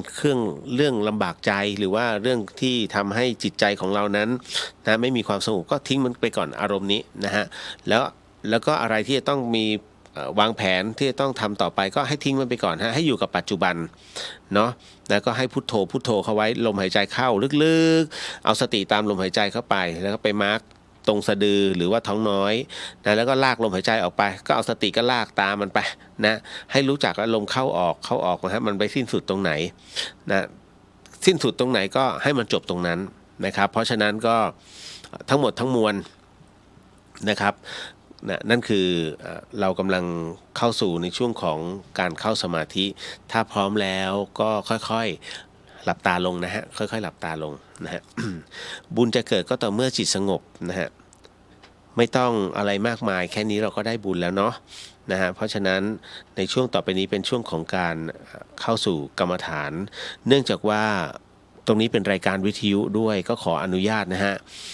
ในส่วนของการที่จะพูดถึงในเรื่องของการบรรยายธรรมโดยเรื่องราวตรงนี้เป็นเรื่องราวของเรื่องที่หลวงตามหาบัวจนสัมปันโนนั้นได้บอกเอาไว้นะฮะในส่วนของสาเหตุที่อัฐินะฮะหรือว่ากระดูกนั้นกลายเป็นพระธาตุนั้นมันมีช้าแล้วก็มีเร็วต่างกันนะในส่วนของพระผู้ปฏิบัติ หรือว่าบุคคลทั้งหลายที่ปฏิบัตินะฮะท่านหลวงตามหาบัวจารสมโนแห่งวัดป่าบ้านตาดนะฮะก็ได้บอกเอาไว้ว่าอัฐินั้นจะกลายเป็นพระธาตุมีช้ามีเร็วต่างกันด้วยองค์ประกอบดังนี้คือ 1. องค์ใดท่านได้ปฏิบัติรู้ธรรมแบบคิปปพิญญาหมายถึงรู้บรรลุธรรมฉับพลันคือรู้อย่างรวดเร็วแล้วก็นิพพานไปเสียอัฐิของท่านนั้นก็จะกลายเป็นพระธาตุอย่างช้าที่ท่านนิพพานเร็วนี้เองเป็นเหตุให้อัฐิกลายเป็นพระธาตุช้านั้นเพราะสาเหตุว่าจิตที่บริสุทธิ์มีเวลาฟอกธาตุขันธ์น้อยอย่างที่สององค์ใดบำเพ็ญตั้งแต่ศีลสมาธิปัญญารู้ธรรมไปอย่างเชื่องช้าสม่ำเสมอถ้าใจบริสุทธิ์แล้วครองขันธ์อยู่นานอันนี้พอท่านมรณภาพไปอัฐิของท่านก็จะกลายเป็นพระธาตุอย่างรวดเร็วการครองขันธ์นานนี้เองเป็นเหตุให้จิตที่บริสุทธิ์มีเวลาที่จะทำหน้าที่ในการซักฟอกธาตุขันธ์นั้นยาวนานเพราะว่าจิตที่บริสุทธิ์นั้นเป็นฐานในการซักฟอกธาตุขันธ์ที่อยู่ในความรับผิดชอบของจิตโดยหลักธรรมชาติเพราะฉะนั้นอัฐิของท่านกับอัฐิของคนทั่วไปจึงต่างกันที่จิตบริสุทธิ์ซักฟอกธาตุขันธ์ให้เป็นธาตุขันธ์ที่บริสุทธิ์ไปตามส่วนของธาตุที่เป็นด้านวัตถุอัฐิที่จะกลายเป็นพระธาตุนั้นคืออัฐิของพระอรหันต์เท่านั้นคัดลอกบางตอนมาจาก28พระอรหันต์กรุงรัตนโกสินทร์ในพระตุตังคเจดีย์แห่งพระอรหันตทิพยมนต์เกร็ดคำสอน28พระอรหันต์กรุงรัตนโกสินทร์วัดอโศการามในเรื่องต่อไปเป็นเรื่องของหลวงพ่อเกษมเขมโกสืบเนื่องจากการที่หลวงพ่อเกษมนั้นท่านได้สละตำแหน่งเจ้าอาวาสตั้งแต่อยู่ในวัยหนุ่มมุ่งหน้าเข้ามาบำเพ็ญเพียรในป่าช้ามีเพียงอัฏฐบริขาร8อย่างตามพุทธบัญญัติจริยวัตรหนึ่งที่ท่านได้ถือปฏิบัติตั้งแต่นั้นมาก็คือการอยู่ในอริยบท3โดยละเว้นอริยบทที่4อริยบท3นั้นได้แก่การยืนเดินนั่งส่วนอริยบทที่4ที่ละเว้นก็คือการนอนเรียกกันว่าหลังของท่านไม่เคยแตะถูกพื้นเลยโดยการนอนของหลวงพ่อเกษมนั้นจะอยู่ในท่าที่เรียกว่ามูบคือนั่งบนเก้าอี้หรือตั่งก้มหน้าลงบนฝ่ามือที่วางหงายอยู่บนหัวเข่าทั้งสอง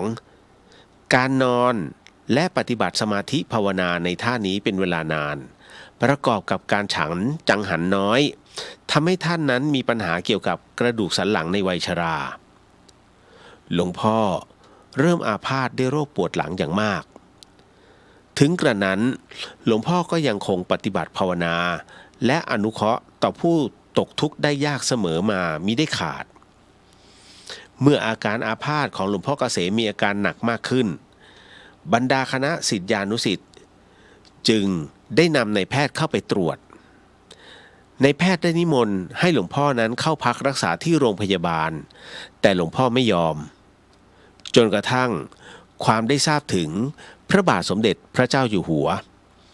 พระองค์ทรงมีพระราชกระแสรับสั่งให้นายแพทย์จากกรุงเทพมาถวายการรักษาและผ่าตัดหลวงพ่อเกษมจึงยินยอมเข้าโรงพยาบาลนับตั้งแต่บัดนั้นมาหลวงพ่อจึงมีการเอนกายกับพื้นแต่ก็ยังไม่ยอมให้หลังแตะถูกพื้นโดยการใช้วิธีนอนตะแคงเป็นบ้างเป็นครั้งคราวเรื่องนี้เจ้าประเวศณลำปางได้เล่าไว้ในหนังสือที่ระลึกหลวงพ่อเกษมเขมโกไว้ดังนี้เมื่อกล่าวถึงความอดทนอันเนื่องมาจากการปฏิบัติธุดงควัตรอย่างเคร่งครัดของท่านจะเห็นได้จากการที่หลวงพ่อ อาพาธด้วยโรคกระดูกสันหลังผุไม่สามารถจะลุกไปไหนได้เรื่องนี้ได้ล่วงรู้ไปถึงพระเนตรพระกันของพระบาทสมเด็จพระเจ้าอยู่หัวภูมิพลอดุลยเดชซึ่งทรงพระกรุณาโปรดเกล้ารับไว้ในพระบรมราชานุเคราะห์ให้หมอรับมารักษาที่โรงพยาบาลลำปางในหลวงนั้นทรงห่วงใยและทรงโปรดพระราชทานหมอที่เชี่ยวชาญด้านกระดูกมาทำการรักษากล่าวกันว่าตอนที่หมอจะทำการผ่าตัดเอากระดูกพลูออกนั้นและใส่พลาสติกแทนในขณะที่นำหลวงพ่อนั้นเข้าห้องผ่าตัดท่านได้ถามหมอว่าคุณหมอจะใช้เวลาผ่าตัดกี่ชั่วโมงหมอก็บอกว่า1 ชั่วโมงก็เสร็จครับท่านก็เลยบอกว่าไม่ต้องวางยาสลบนะคุณหมอก็เลยบอกไปว่าไม่ได้เพราะตอนผ่าตัดจะเจ็บปวดมากครับกลัวท่านจะทนไม่ไหวหลวงพ่อเกษมก็เลยบอกว่าไม่ต้องถ้าจะผ่าตัดเมื่อไหร่บอกด้วยเมื่อหมอทำความสะอาดร่างกายเรียบร้อยแล้วก็ได้บอกหลวงพ่อเกษมไว้ว่าหมอเตรียมพร้อมจะทำการผ่าตัดแล้วนะครับหลวงพ่อท่านก็เลยบอกว่าลงมือได้จากนั้นท่านก็นอนนิ่งไม่ไหวติงคล้ายคนไข้ถูกยาสลบเมื่อหมอทำการผ่าตัดเย็บบาดแผลเสร็จเป็นระยะเวลา1 ชั่วโมงเต็มท่านก็ฟื้นขึ้นมาตรงเวลาไม่แสดงอาการเจ็บปวดหรือมีอาการเพ้อแบบคนไข้ทั่วไปพอท่านลืมตาขึ้นมาก็เรียกหมอให้เข้าไปพบพร้อมกับเป่าหัวให้ทุกคนยังความอัศจรรย์ให้แก่หมอทั้งหลายยิ่งนักนับว่าหลวงพ่อเกษมเป็นคนไข้รายแรกก็ว่าได้ที่มีสมาธิจิตเข้มแข็งยิ่งซึ่งเรื่องนี้ถ้าจะกล่าวกันในด้านธรรมะว่ากันว่าหลวงพ่อเกษมนั้นสามารถแยกกายกับจิตได้ในขณะผ่าตัดท่านคงถอดกายทิพย์ออกก็คงไว้ซึ่งร่างกายที่ไร้วิญญาณใครจะทำอย่างไรก็ไม่มีอาการเจ็บปวดทั้งนั้นและต่อมาในวันที่2 กุมภาพันธ์ 2528หลวงพ่อก็ต้องเข้ารับการรักษาในโรงพยาบาลจังหวัดลำปางอีกครั้งเพื่อผ่าตัดต้อกระจกซึ่งต้องผ่าตัดทำการรักษาดวงตาทั้ง2 ข้างโดยพระบาทสมเด็จพระเจ้าอยู่หัวทรงมีพระราชกระแสอาราธนาขอให้หลวงพ่อนั้นเข้ารักษาพยาบาลที่โรงพยาบาลโดยทรงรับเป็นพระราชภาระในการรักษาทุกอย่างและทรงรับหลวงพ่อไว้เป็นคนไข้ในพระบรมราชานุเคราะห์ที่มาข้อมูลเพจกฎแห่งกรรมเพจกฎแห่งธรรมวาระสุดท้ายแห่งชีวิตหลวงพ่อเกษมเขมโกพระเจ้าอยู่หัวรับเป็นคนไข้ในพระบรมราชานุเคราะห์เอาละครับก็ค่อยๆถอนสมาธิเนาะนะค่อยๆถอนสมาธิ เอาละค่อยๆขยับแข้งขยับขาขยับเนื้อขยับตัวแล้วก็จากนั้นค่อยๆลืมตาฮะค่อยๆลืมตาทีละนิดค่อยๆลืมตาเนาะ เอาละเรียบร้อยแล้วเนาะสูดหายใจลึกๆนะถอนหายใจออกสูดหายใจลึกๆแล้วก็ค่อยๆถอนหายใจออก เอาละมาแผ่เมตตาเนาะให้สรรพสัตว์สรรพวิญญาณพร้อมๆกันนะครับจะได้ รับอานิสงส์ไปด้วยสาธุสาธุสาธุ ว่าตามเด้อสัพเพสัตตาสัตว์ทั้งหลายที่เป็นเพื่อนทุกข์เกิดแก่เจ็บตายด้วยกันทั้งหมดทั้งสิ้นอเวราจงเป็นสุขเป็นสุขเถิดอย่าได้มีเวรแก่กันและกันเลยอัพยาปัชชาจงเป็นสุขเป็นสุขเถิดอย่าได้พยาบาทเบียดเบียนซึ่งกันและกันเลยอนีคาจงเป็นสุขเป็นสุขเถิดอย่าได้มีความทุกข์กายทุกข์ใจเลยสุขีอัตตานังปริหารันตุจงมีความสุขกายสุขใจรักษาตน ให้พ้นจากทุกภัยทั้งสิ้นเถิดท่านทั้งหลายที่ท่านได้ทุกข์ขอให้ท่านมีความสุขท่านทั้งหลายที่ท่านได้สุขขอให้สุขยิ่งขึ้นไปสัพเพสัตตาสัตว์ทั้งหลายที่เกิดเป็นชลาภุชะที่เกิดเป็นนันทชะที่เกิดเป็นสังเสทชะที่เกิดเป็นโอปปาติกะจงมารับเอากุศลและผลบุญให้ทั่วทุกตัวสัตว์เทินสาธุสาธุสาธุเอาละ ให้ทั้ง4ประเภทแล้วนะ เอาต่อมาขออนุญาตเนาะ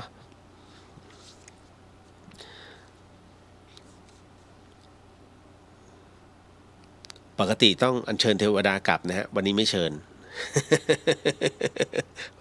นะฮะขอ ขออนุญาต ให้พรก่อนเนอะจะได้บางท่านจะได้ไปพักผ่อนสัพพพุทธานุภาเวนะสัพพธรรมานุภาเวนะสัพพสังฆานุภาเวนะพุทธรัตนังธรรมรัตนังสังฆรัตนังตินังรัตนานังอานุภาเวนะจตุราสีติสหัสธรรมขันธานุภาเวนะปิตกัตยานุภาเวนะชินสาวกานุภาเวนะสัพเพเตโรคาสัพเพเตพยาสัพเพเตอันตรายาสัพเพเตอุปัฏฐวาสัพเพเตทุนนิมิตาสัพเพเตอวังคราวินาสันตุอายุวัตโกธนวัตโกสิริวัตโกจสวัตโกพลวัตโกวนวัตโกสุขวัตโกโหตุสัพพทาทุกขโรขพยาเวราโสกาสตุจุปัฏฐวะอเนกานตรายาปีวินาสันตุจเตชะสาชัยสิทธิทนังลาพังสุทธิภคยังสุขังพลังสิริอายุจวันโนจะโพคังวุฒิจะยัสวาสัตวสาจะอายุจะชีวสิทธิพระวันตุเตสาธุสาธุสาธุเอาละก็เป็นที่เรียบร้อยเนาะสำหรับวันนี้ไม่ได้ปิดรายการ หลายๆคนปิดรายการยังครับนะคือบางท่านเนี่ยอยู่เพื่อช่วงเวลาในเรื่องของการปฏิบัติธรรมแล้วก็นั่งสมาธิเพราะอะไรฮะคือการปฏิบัติสมาธิร่วมกันเนี่ยแม้จะอยู่ต่างถิ่นนะฮะต่างทิศต่างทางแต่ณขณะนี้เราปฏิบัติธรรมร่วมกันแบบออนไลน์เลยนะฮะแบบเนี้ยมันมีกำลังมากๆฮะผมถึงได้บอกบางทีการปฏิบัติธรรมการนั่งสมาธิไม่จำเป็นต้องไปที่วัดหรือไปนอนที่วัดไม่จำเป็นฮะสมมุติว่ามีพระอาจารย์รูปหนึ่งมานั่งพูดเหมือนกับตอนที่ผมบวชนั่งพูดอยู่อย่างเงี้ยทุกท่านนั่งสมาธิพร้อมๆกันนะครับพอนั่งสมาธิเสร็จปุ๊บแล้วรวมกันในขณะเดียวกันเวลาเดียวกันนะฮะเริ่มเหมือนกันจบเหมือนกันมันเป็นพลังอันยิ่งใหญ่นะฮะเพราะทุกคนอยู่ในห่วงของสมาธิที่ทำในเวลาพร้อมกันนี่แหละนะฮะถึงได้บอกเหมือนกับที่จำได้มันมีนิทานเรื่องหนึ่งนะฮะแขนงไม้ไผ่จำเรื่องนี้ได้ไหมฮะคือในสมัยก่อนน้องๆสมัยนี้ไม่รู้ได้เรียนนิทานเรื่องนี้หรือเปล่านะฮะที่มีพี่น้อง3คนทะเลาะกันทุกวันนะทะเลาะกันทุกวันเลยพ่อก็เรียกมานะฮะจำได้ไหมพ่อก็เรียกมาบอกลูกมาดูอะไรนะฮะพ่อก็เลยแจกกิ่งไม้ไผ่อันเล็กๆฮะนะฮะกิ่งแขนงมันน่ะแขนงไม้ไผ่อันเล็กๆเอาไปคนละอัน3อันเอาลูกหักลองหักดูทุกคนก็หักเป๊ะจำได้ยังเรื่องนี้ไม่ได้จบแค่นี้ฮะพอเป๊ะเสร็จปุ๊บคราวนี้ คุณพ่อก็บอกเป็นไงนี่เอาใหม่คุณพ่อก็เลยเอาแขนงไม้ไผ่เนี่ยเอามารวมกัน3แขนงให้ลูกหักคนที่1หักเท่าไหร่ก็งอไม่หักคนที่2ก็งอไม่หักคนที่3ก็ไม่หักคุณพ่อก็เลยอธิบายให้ฟังว่าลูกเอ๋ย ลูก3คนก็เหมือนกับแขนงไม้ไผ่เนี่ยลูกเวลาลูกเนี่ยอยู่ตัวคนเดียวคิดคนเดียวคนเดียวเวลาลูกมีภัยเข้ามาปุ๊บเนี่ยลูกมีศัตรูขึ้นมามันก็เหมือนตรงนี้ฮะลูกก็หักง่ายมากนะฮะเขามาทำร้ายลูกเขาจะหาเรื่องมาโจมตีลูกง่ายมากแต่เมื่อไหร่ก็ตามลูกทั้ง3คนเนี่ย มารวมเขาเรียกมารวมตัวกันนะฮะแล้วก็มาร่วมพูดคุยนะมีมิตรภาพอันดีในฉันพี่น้องมีความสามัคคีซึ่งกันและกันในครอบครัวมันก็เหมือนแขนงไม้ไผ่3 อันที่พ่อนั้นยื่นให้ลูกนั่นแหละลูกหักเท่าไหร่มันก็ไม่หักเพราะอะไรก็เพราะกำลังสมองลูกทั้ง3 คนน่ะช่วยกันแก้ปัญหาเห็นไหมเพราะฉะนั้นเนี่ยนิทานมันสอนอยู่เรื่อยๆฮะเพราะฉะนั้นปัจจุบันเนี่ยบางคนมองนิทานเป็นเรื่องเพ้อเจ้อเป็นเรื่องไร้สาระแต่จริงนิทานมันคือคติสอนใจไม่ว่าจะเป็นนิทานอีสปหรือว่านิทานธรรมหรือนิทานอะไรก็แล้วแต่มันมีที่มาที่ไปของคำว่าการเล่านะฮะเพราะฉะนั้นในส่วนของตรงนี้เห็นไหมพี่น้องฆ่ากันเพราะลืมไปว่าถ้าเธอ2 คนหรือ3 คนรวมตัวกันเธอก็จะเหมือนกับแขนงไม้ไผ่ที่ใครก็มาหักหานไม่ได้แต่ปัจจุบันไม่ใช่ศัตรูข้างนอกแทบจะไม่มีมันกลายมีแค่ศัตรูภายในก็คือศึกพี่ศึกน้องศึกอะไรส่วนใหญ่ศึกสมบัติการแย่งชิงแล้วทำไมต้องแย่งชิงด้วยเฉพาะสภาพเศรษฐกิจปัจจุบันมันต้องแย่งชิงใครกอบโกยได้มากที่สุด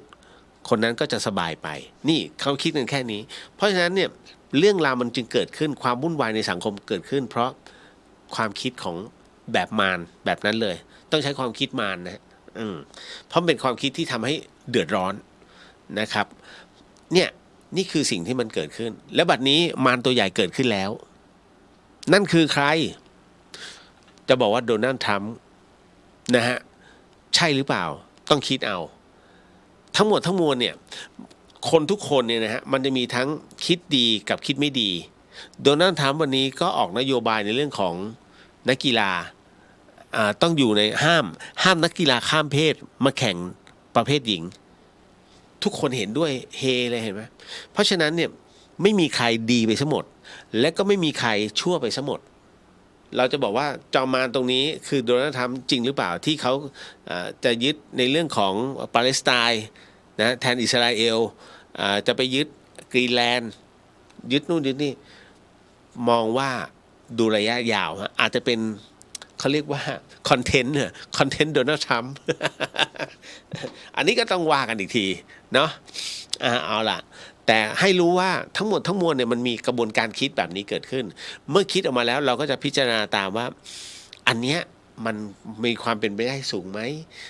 มันใช่ความดีไหมอันนี้คือกุศลไหมเราทั้งหมดทั้งมวลเราคือ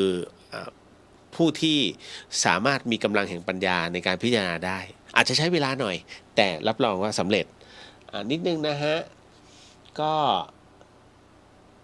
เป็นวันดีขึ้นเลยดีขึ้นแล้วโอเคป้าแก้วน้อมรับพรค่ะสาธุเธอคุณจินชาสาธุค่ะคุณเรียนนำปฏิบัติแล้วก็ให้พรและสาธุกับทุกท่านในการปฏิบัตินะคะนะฮะโมทนาสาธุนะครับนอนหลับฝันดีทุกท่าน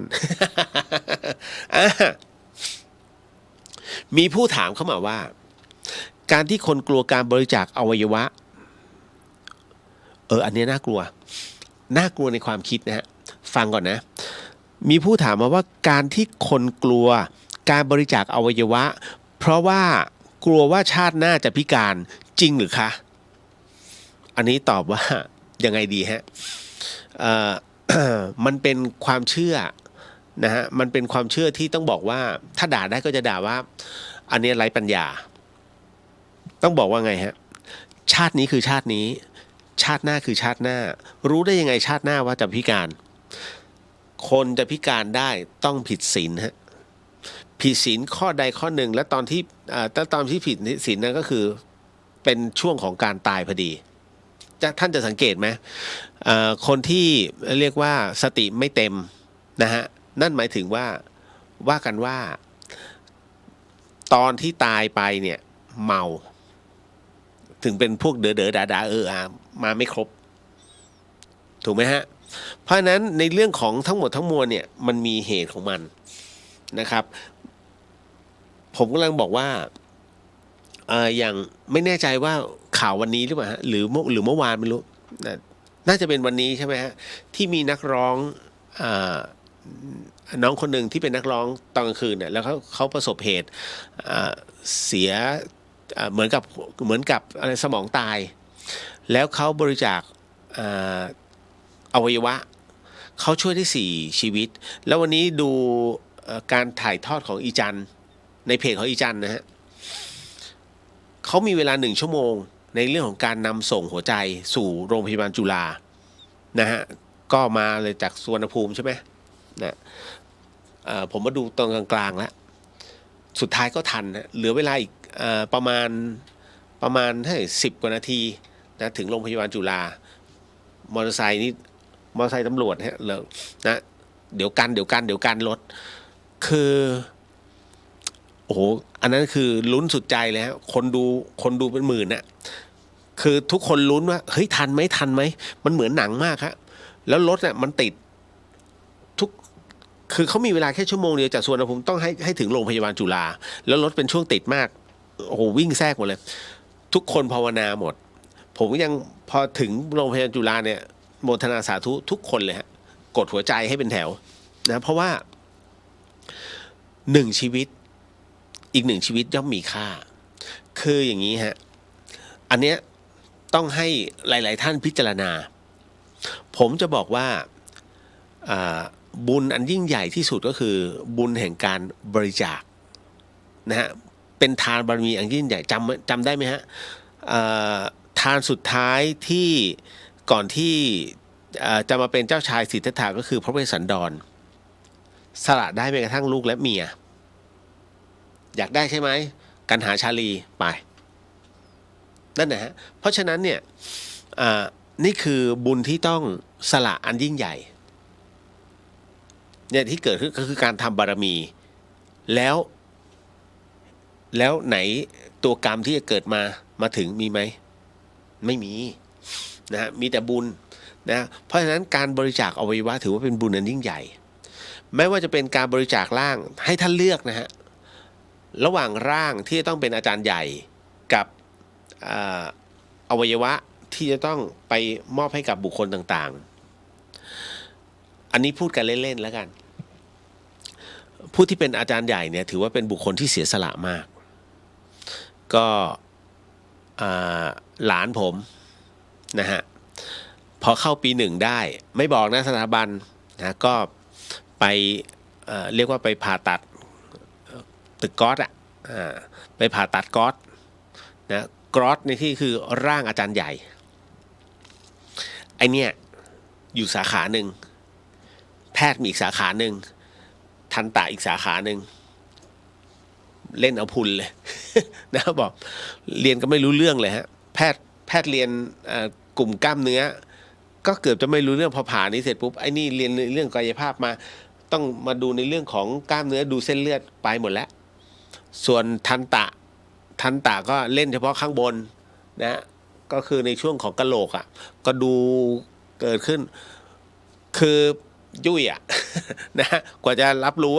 มันกี่แผนกนะฮะก็มาเรียนที่ร่างเนี้ยครูอาจารย์ใหญ่ก็ถามว่าเขาได้ความรู้ไหมก็เนี่ยก็จนเป็นปัจจุบันก็เป็นหมอปัจจุบันแต่ยังมีคนไข้หลายคนที่รออวัยวะมาเปลี่ยนเพราะฉะนั้นให้ท่านเลือกอย่างใดอย่างหนึ่งฮะในขณะที่ยังมีชีวิตอยู่ว่าเราจะเป็นอาจารย์ใหญ่หรือเราจะสละอวัยวะเพื่อช่วยเหลือเพื่อนมนุษย์อีกมากมายคนที่ไม่อยากตายนะฮะส่วนคนที่อยากตายเนี่ยก็เป็นเรื่องของเขาแต่ถ้าคนที่อยากตายเอาจริงนะถ้าท่านอยากตายจริงถ้าไปแจ้งความจำนงกับสภากาชาดพี่ขาหนูอยากตายเพราะฉะนั้นหนูขอบริจาคอวัยวะของหนูทั้งหมดทั้งมวลเนี่ยให้กับคนไข้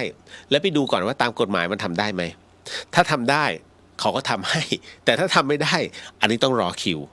นะฮะเพราะฉะนั้นถ้าท่านไปฆ่าตัวตายอวัยวะก็ใช้ไม่ได้นะแทนที่จะได้บุญก็ดิ่ง ดิ่งอย่างเดียวนะฮะกระบวนการที่ทำให้ท่านไปคิดว่าเฮ้ยเดี๋ยวเวลาชาติหน้าเกิดมาเนี่ยจะพิการตรงไหนบริจาคหัวใจไปเนี่ยชาติหน้าเกิดมาจะไม่มีหัวใจเหรอฮะไม่ใช่นะฮะคิดใหม่บริจาคตับบริจาคปอดบริจาคม้ามบริจาคไตถามว่าเกิดมาชาติหน้าจะไม่มีไตเหรอมันไม่ใช่ไงฮะมันต้องมี มันต้องครบทั้งหมดมันถึงจะเกิดมันได้ไม่งั้นก็มันตายในท้องแล้วนะฮะไม่มีคำว่าพิการด้วยระบบเครื่องในไปคิดใหม่นะฮะไปคิดใหม่เพราะฉะนั้นเนี่ยถึงได้บอกว่าการที่ไปคิดว่าชาติหน้าจะเกิดมาพิการเนี่ยไม่จริง 100%นี่ถ้าผมเป็นพระผมจะด่า ชาตินี้คือชาตินี้ชาติหน้าก็คือชาติหน้าอย่าไปคิดนะฮะ เพราะฉะนั้นตัวกรรมที่มันเกิดขึ้นถามว่ามันตามมาชาตินี้แต่มันเป็นการในเรื่องของการกระทำตัวจิตของเรารับกรรมนั้นตรงนั้นผลของการที่เรากระทำไม่มีใครมาดลบันดาลให้เราเป็นแบบนี้นอกจากตัวเราเองเพราะจิตมันไปฝังเขาเรียกไปดึงเอาภาพเก่าๆกลับมาแล้วดึงกรรมเก่าๆกลับมาจึงมาเกิดกับเราในปัจจุบันนี้เองเนาะเก็ตนะเดี๋ยวจะเข้าใจผิดกูจะเต็ม100ไหมวะ อันนี้แล้วแต่เลยนะฮะอันต่อมาเนี่ยนี่แหละที่ค้างพระพุทธรูปนอกจากให้เราไว้บูชาแล้วนี่มีประโยชน์อะไรอีกคะมีประโยชน์อะไรพระพุทธรูปย้ายไปย้ายมาเอาไปขาย ผมจะบอกว่าพระพุทธรูปเนี่ยมีประโยชน์อันยิ่งใหญ่คุณผู้ฟังพระพุทธรูปหมายถึงจุดเติมพลังความดีฮะสังเกตไหมเวลาเรารู้สึกไม่สบายใจนั่งหน้าพระพุทธรูปแล้วก็มองพระพักตร์แล้วก็หลับตาแค่นั้นเลยแค่นั้นจริงฮะประโยชน์และเป็นประโยชน์อันยิ่งใหญ่พระพุทธรูปคือจุดเติมพลังความดีรถจะมีจุดเติมน้ำมันถูกไหมฮะหิวข้าวยังมีจุดเติมอาหารแต่ถ้าวันหนึ่งที่เราไม่สบายใจจุดเติมพลังแห่งความดีจุดเติมพลังแห่งความท้อถอยพระพุทธรูปเลยนะฮะนั่นแหละเห็นไหมยิ่งใหญ่มากครับเพราะฉะนั้นณตรงนี้ถึงได้บอกว่าประโยชน์มากเลยเห็นไหม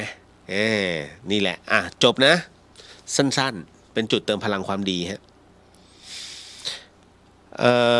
พอดีว่าน้องสาวพี่เสียไป2 เดือนแล้วแต่เขาฝากเงินไว้ที่พี่จำนวนมากประมาณ 700,000 ค่ะประมาณ 700,000 บาทแล้วพี่เป็นญาติคนเดียวเพราะน้องพี่เขาไม่มีครอบครัวแบบนี้เงินจำนวนนี้เนี่ยต้องเอาไปคืนใครที่ไหนหรือต้องทำอะไรคือพี่กลัวว่าการถือไว้จะเป็นการผิดศีลค่ะคืออย่างนี้ฮะพี่เดี๋ยวคุณผู้ฟังไม่รู้เรื่องอีกรอบนะฮะพอดีน้องสาวพี่เสียไป2 เดือนแล้วแต่เขาฝากเงินไว้ที่พี่จำนวนมากก็คือราวๆ700,000 บาทนะฮะและพี่เป็นญาติคนเดียวเพราะน้องพี่เขาไม่มีครอบครัวแบบนี้เงินจำนวนนี้จะต้องเอาไปคืนใครที่ไหนหรือต้องทำอะไรคือพี่กลัวว่าการถือไว้จะเป็นการผิดศีลคืออย่างนี้ก็ต้องบอกก่อนนะครับว่าในเมื่อพี่บอกอยู่แล้วพี่คือญาติคนเดียวของเขานะฮะถ้าตามกฎหมายนะตรงนี้นะครับมันเหมือนกับว่าพี่มีกรรมสิทธิ์ตรงนั้นอยู่แล้วเดี๋ยวไปดูก่อนนะไปถือตรงนี้ก่อนนะฮะว่าในเมื่อเขาไม่มีญาติที่ไหนแล้วและพี่คือคนสุดท้ายของเขาแล้วเนี่ยอันนี้แหละพี่จะมีสิทธิ์ถูกต้องตามกฎหมายแต่คราวนี้ในเมื่อพี่กลัวว่าไอ้เงิน700,000เนี่ยนะฮะเดี๋ยวไปถามก่อนนะว่าไปคุยกับตำรวจก่อนนะฮะว่ามันใช่หรือเปล่านะครับมันคืนไม่ได้อยู่แล้วมันไม่มีใครจะให้คืนถูกไหมฮะเพราะฉะนั้นคราวนี้ถ้าสมมติว่าตำรวจบอกมันเป็นของพี่โดยชอบธรรมครับตามกฎหมายเลยนะเพราะพี่คือญาติคนเดียวของเขาเพราะฉะนั้นเงิน700,000ตรงนี้นะจึงตกเป็นของพี่แต่คราวนี้ถ้าหากพี่ไม่สบายใจอย่างนี้นะฮะเงิน700,000 บาทพี่ไม่ต้องทำอะไรเลยแค่เอาบางส่วนไปทำประโยชน์เพื่อสาธารณประโยชน์อย่างเช่นสภากาชาดเขามีงานร่วมบุญสภากาชาดฉันเขียนชื่อเธอแล้วนะทีละนิดทีละหน่อยฮะแต่เอาเงินไปฝากก็ได้ถ้ามันออกดอกเพิ่มพูนมาให้นะฮะพี่ก็เอาดอกเนี้ยนะฮะหรือว่าเอาส่วนอื่นๆเนี่ยค่อยๆทำบุญทีละนิดทีละหน่อยให้นะฮะถ้ากลัวแบบนั้น นะครับก็ถือว่าสำหรับผมนะสำหรับพี่เลียวมองว่าอันเนี้ยปัจจัยเนี้ย700,000เนี่ยเป็นของพี่แล้วล่ะครับ เพราะเขาไม่มีใครแล้วไงนะฮะมันมีล่าสุดเนี่ยผมเห็นในไลน์นะครับพอดีว่าบ้านผมอยู่ติดกับรัฐสภาใกล้ๆกับรัฐสภานะฮะบ้านที่กรุงเทพแล้วคราวนี้มันมีโครงการหนึ่งโรงพยาบาลศิริราชบางโพ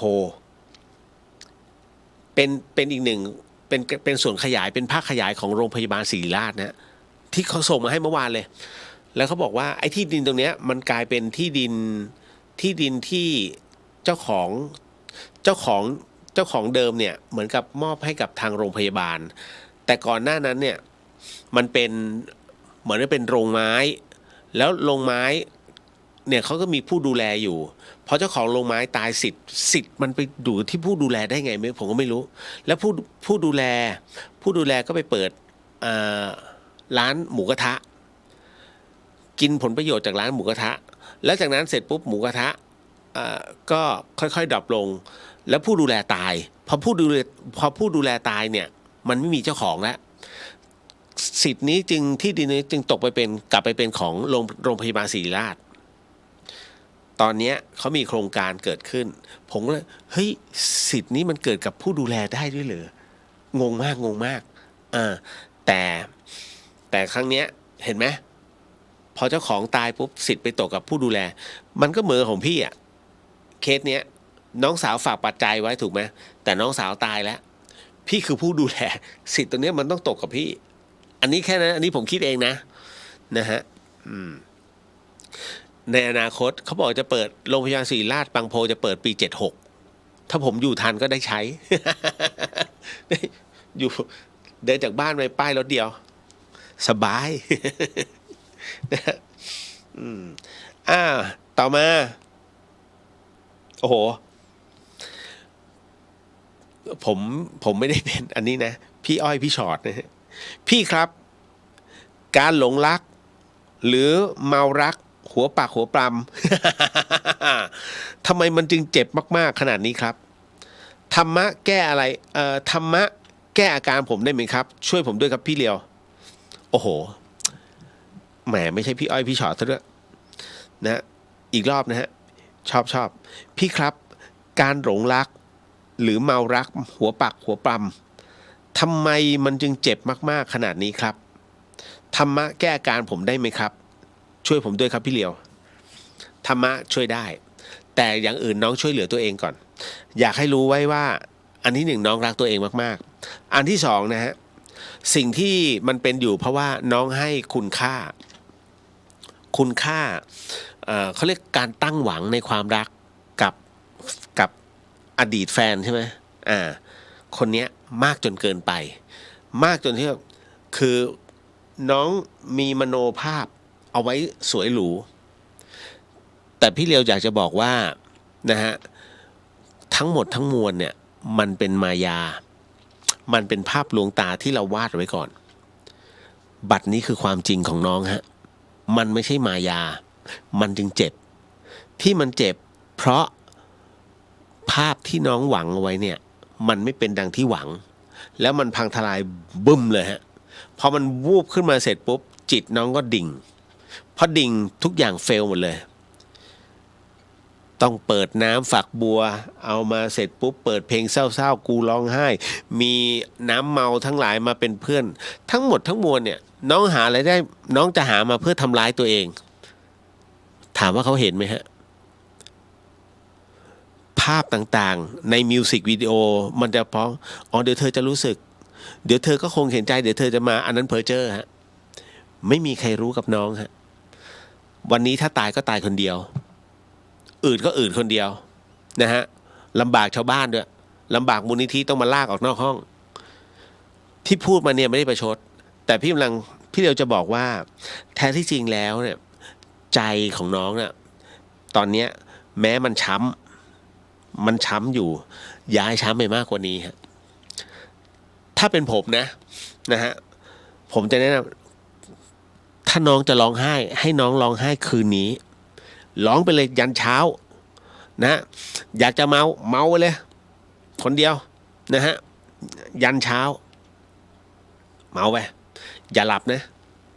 ฮะหลับเมื่อไหร่กติกานี้หยุดทันทีเพราะฉะนั้นทั้งหมดทั้งมวลให้ยันเช้าแล้วแค่วันเดียวฮะแล้ววันต่อไปจงเป็นคนใหม่ปรับใหม่ทำตัวเองใหม่นะฮะแล้วหลังจากนั้นธรรมะจะช่วยอะไรได้ธรรมะเนี่ยยังช่วยตอนนี้ไม่ได้ฮะเพราะจิตน้องยังฟุ้งอยู่ต่อให้มันนั่งหลับไปปฏิบัติธรรมไปเดินจงกรมช่วยไม่ได้ฮะจิตมันไม่นิ่งต้องทำให้จิตนิ่งเมื่อไหร่ธรรมะจึงจะเข้ามาเสริมได้ทันทีน้องจงพิจารณานะฮะมองข้อเสียมากกว่าข้อดีที่น้องเจ็บเพราะน้องมองความสุขที่มันไม่เป็นจริงนะฮะมากไปเท่านั้นเองฮะถ้าชีวิตน้องมีแค่คนนี้เท่านั้นเนี่ยฮะพี่มองว่าน้องไม่ใช่คนแรกของโลกนี้น้องยังไม่ใช่คนสุดท้ายที่เจอเรื่องราวแบบนี้บนโลกนี้ฮะทุกคนเขามีแบบนี้มาหมดแล้วเขาเรียกประสบการณ์นะฮะเขาเรียกอ่อนแอก็แพ้ไปนะฮะคำว่าอ่อนแอก็แพ้ไปหมายถึงว่าจิตที่อ่อนแออ่อนไหวง่ายๆเนี่ยมันก็เลยทำให้ชีวิตเนี่ยดิ่งลงเขาเรียกแพ้แต่ถ้าน้องมองดูแล้วเสร็จปุ๊บโอ้เดี๋ยวมันก็ไปตรงนั้นเดี๋ยวมันก็ไปตรงนี้นะท้ายที่สุดแล้วเวลาเป็นเครื่องพิสูจน์น้องไม่ใช่คนแรกที่มาปรับทุกข์กับพี่เลียวอย่างนี้นะฮะน้องหลายๆคนเป็นหนักกับเราอีกนะฮะเรียกว่าเมาหยำเปจะฆ่าตัวตายแต่ท้ายที่สุดแล้วเนี่ยวันนี้เขามาบอกว่าผมไปคิดเรื่องราวเหล่านั้นได้ยังไงแล้วมันเป็นความรู้สึกที่เขาจดจำเอาไว้ฮะว่ามันเจ็บมากนี่คือความรักเขาจึงเปรียบเหมือนดอกกุหลาบไงมันมีทั้งสวยงามและหนามที่แหลมคมถูกไหมอันนี้พูดถึงชีวิตจริงๆนะฮะที่เป็นชีวิตของวัยรุ่นให้น้องระลึกไว้นะเมื่อเวลามันผ่านไปน้องจะมองเรื่องนี้เป็นครูทันทีแล้วน้องก็จะเจอในเจเนอเรชันต่อไปแล้วน้องก็จะพูดคำว่าโอ้นี่กูเลยนี่หว่า ทุกคนจะผ่านเหตุการณ์แบบนี้เสมอไม่ใช่แต่ใกล้เคียงฮะก็ขอให้ตอนนี้นะฮะจงตัดความรู้สึกค่อยๆปรับความรู้สึกก่อนให้รับรู้ถึงความเป็นจริงให้น้องลบภาพหน้าของผู้หญิงคนนั้นก่อนลบไปให้ได้คิดถึงแต่เรื่องเสียไอภาพมายาที่โอ้เดี๋ยวจะต้องไปเที่ยวด้วยกันเราต้องไปไปกินดินเนอร์ไปเที่ยวทะเลลบไปเลยฮะลบออกไปภาพนั้นจะไม่เกิดขึ้นอีกแล้วก็ขอให้มันจบแค่ตรงนี้จำไว้นะสิ่งใดที่เป็นของเราต่อให้มันอยู่ตรงไหนก็แล้วแต่ท้ายที่สุดมันก็จะเป็นของเราแต่ถ้าสิ่งใดที่มันไม่ใช่ของเราให้น้องวิ่งไปหาต่อหน้าต่อตาดึงกลับมาแค่ไหนมันก็ไม่ใช่ของเราฮะเพราะฉะนั้นอยู่กับตัวเองเยอะๆรักตัวเองมากๆนะแล้วถึงเวลานั้นขึ้นมาบนวัดไฟหินเดี๋ยวพี่เลียวจะทำอะไรให้ดู นะฮะเก็ตนะจบโอ้โหนี่เป็นทุกอย่างให้แล้วนะเนี่ย นะฮะทั้งวัยรุ่นต่อมาการหาของป่าถือเป็นการลักขโมยหรือเปล่าป่านั้นเป็นป่าอะไรล่ะถ้าเป็นป่าที่เขาอนุโลมนะฮะก็ไม่เป็นไรแต่ถ้าเป็นป่าของชาวบ้านเขาอันนี้โดน นะฮะมันเป็นที่ของเขาอะนะฮะอย่างกรณีธรรมสถานเนี่ยที่ธรรมสถานอะไรเชียงใหม่จะมีต้นไผ่ลวก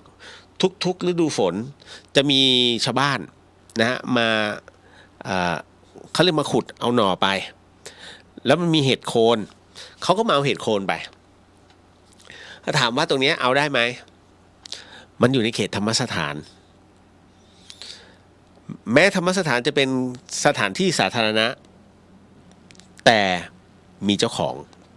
นะฮะเพราะฉะนั้นการขอก่อนจึงเป็นการดีที่สุดนะฮะการที่ขอกับผู้ให้มีคนรับรู้ นะอย่างผู้ดูแลอย่างเงี้ยหรือว่าผู้อำนวยการนะหรือว่าก็คือหลวงพี่โอปอหรือตุ๊กเขมเนี่ยท่านเขมนะหรือท่านกำจันเนี่ยหรือท่านวิโรจน์เนี่ย3 รูปนะฮะก็ให้รับรู้ก็โอเคหรือบอกผมก็ได้นะฮะก็รับรู้ก็โอเคนะแล้วเดี๋ยวผมก็บอกพระท่านอย่างเงี้ยไม่มีปัญหาไม่ถือว่าเป็นอดินากรณีถ้าสมมุติว่าอยู่ๆไปหยิบของเขามาเนี่ยโดยที่เขาไม่รู้นะฮะอันเนี้ยอดินากรณีที่เด็ดมาแล้วไปบอกเขาทีหลังอย่างเงี้ยถามว่าอดินาไหมอุ้ยเจอมะม่วงอ่ะเฮ้ยอยากได้เด็ดก่อนเลยชัวร์เจอเจ้าของพี่ขาขอมะม่วงได้ไหมคะเด็ดมาแล้ว ผมเชื่อมั่นว่าหลายคนใช้มุกนี้แล้วถามว่ามันได้ไหมฮะถ้าเจ้าของบอกว่าโอ้ยดูสิเนี่ยว่าจะเอาไว้กินเนี่ยเสียดายเนี่ย50 บาทก็ต้องให้นะอันนี้ถือว่าลักทรัพย์นะแต่ถ้าเขาบอก50 บาทก็ต้องจ่ายแต่ถ้าว่าเอาไปเถอะไอ้อย่างนี้คำว่าขโมยหายทันทีฮะเอาโหสิทันทีเพราะว่าเขาให้ แต่อย่าไปใช้มากนะมุกเนี้ยนะเด็ดแล้วพี่ขอได้ไหมคะ นะฮะต่อมาถ้าเป็นป่าอนุรักษ์ซึ่งเขาเปิดโอกาสให้ชาวบ้านนะฮะในพื้นที่เข้าไปหาของป่าไปหาเห็ดท็อปไปหาพวกหน่อไม้อะไรพวกเนี้ยเรียกว่าปลาตามลำน้ำอะไรอย่างเงี้ยได้ถ้าอย่างเงี้ยเขาเปิดโอกาสให้ก็ไม่มีปัญหานะของป่านะครับคำว่าของป่าผมไปนึกเรื่องอันหนึ่งเขาเรียกว่าฟู้ดแบงค์ก็คือธนาคารอาหารผู้เรียกว่าผู้ที่ริเริ่มโครงการนี้ขึ้นมาต้องบอกว่าเป็นพระราชอัจฉริยะนี่ของพระองค์ท่านก็คือองค์พระสมเด็จพระนางเจ้าพระบรมราชินีนาถนะของในหลวงรัชกาลที่9นะฮะ พระพันปีท่านทำโครงการฟู้ดแบงค์เกิดขึ้นนะฮะก็คือทำให้ป่าเป็นอาหารเป็นคลังอาหารนะเพราะว่าท่านมองว่าป่าเนี่ยมันมีอะไรหลายๆอย่างและให้ชาวบ้านส่วนใหญ่จะเกิดขึ้นที่แม่ฮ่องสอนนะโครงการฟู้ดแบงค์นะฮะนะตรงนี้ก็ลองศึกษาดูที่ปางตองฮะที่พระตำหนักปางตองนะเพราะผมทำสารคดีอยู่ตอนนั้นก็เลยจำได้เรื่องนี้ไม่นะไม่ใช่เป็นการลักขโมยนะฮะต่อมาการระลึกชาตินั้นเป็นสิ่งที่เชื่อถือได้หรือไม่แล้วเวลาเรานั่งสมาธิอันนี้ภาพที่เห็นเราเชื่อได้ไหมคือการระลึกเดี๋ยวก่อนนะฮะ การระลึกชาติได้มันมี2 แบบ1ระลึกชาติโดยกำเนิด2เป็นการฝึกเป็นเขาเรียกเป็นอภิญญาเป็นอภิญญาก็คือระลึกชาติสามารถกลับไปเป็นให้รับรู้ในชาติในอดีตชาติได้นะดังนั้นเนี่ยในเรื่องของการระลึกชาตินั้น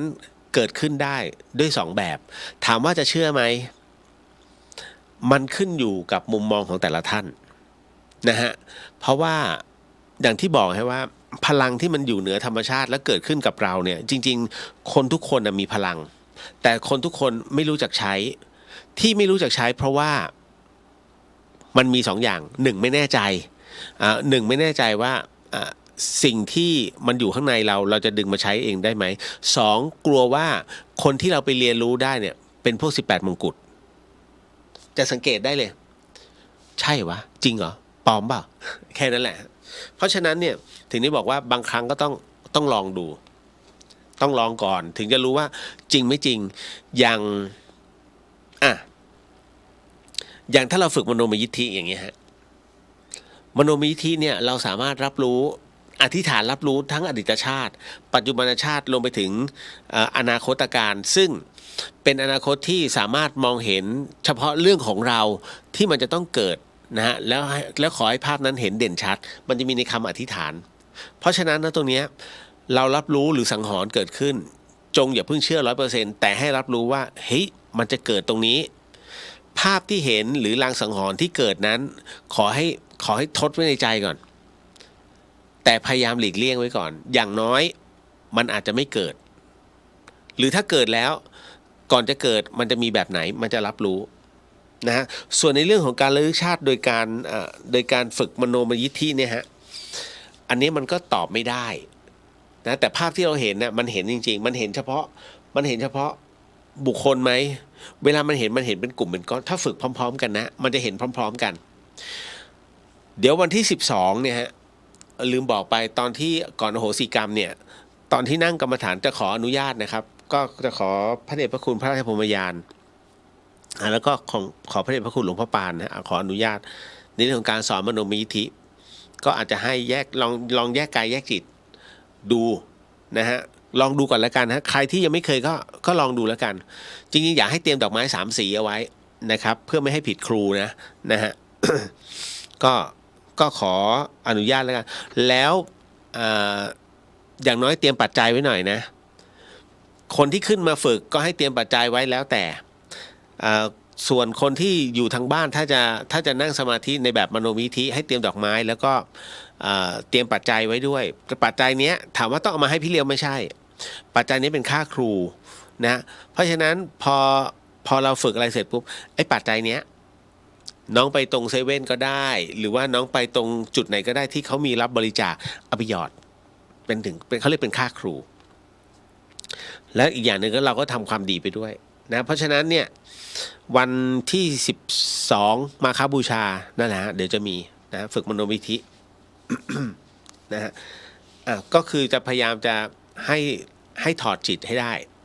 นะครับให้แยกกายอย่าใช้คำให้แยกกายแยกจิตให้ได้นะครับ ในส่วนของการระลึกชาติเดี๋ยวต้องบอกก่อนการระลึกชาติได้โดยกำเนิดเนี่ยบุคคลนี้เป็นบุคคลอันเป็นพิเศษนะฮะ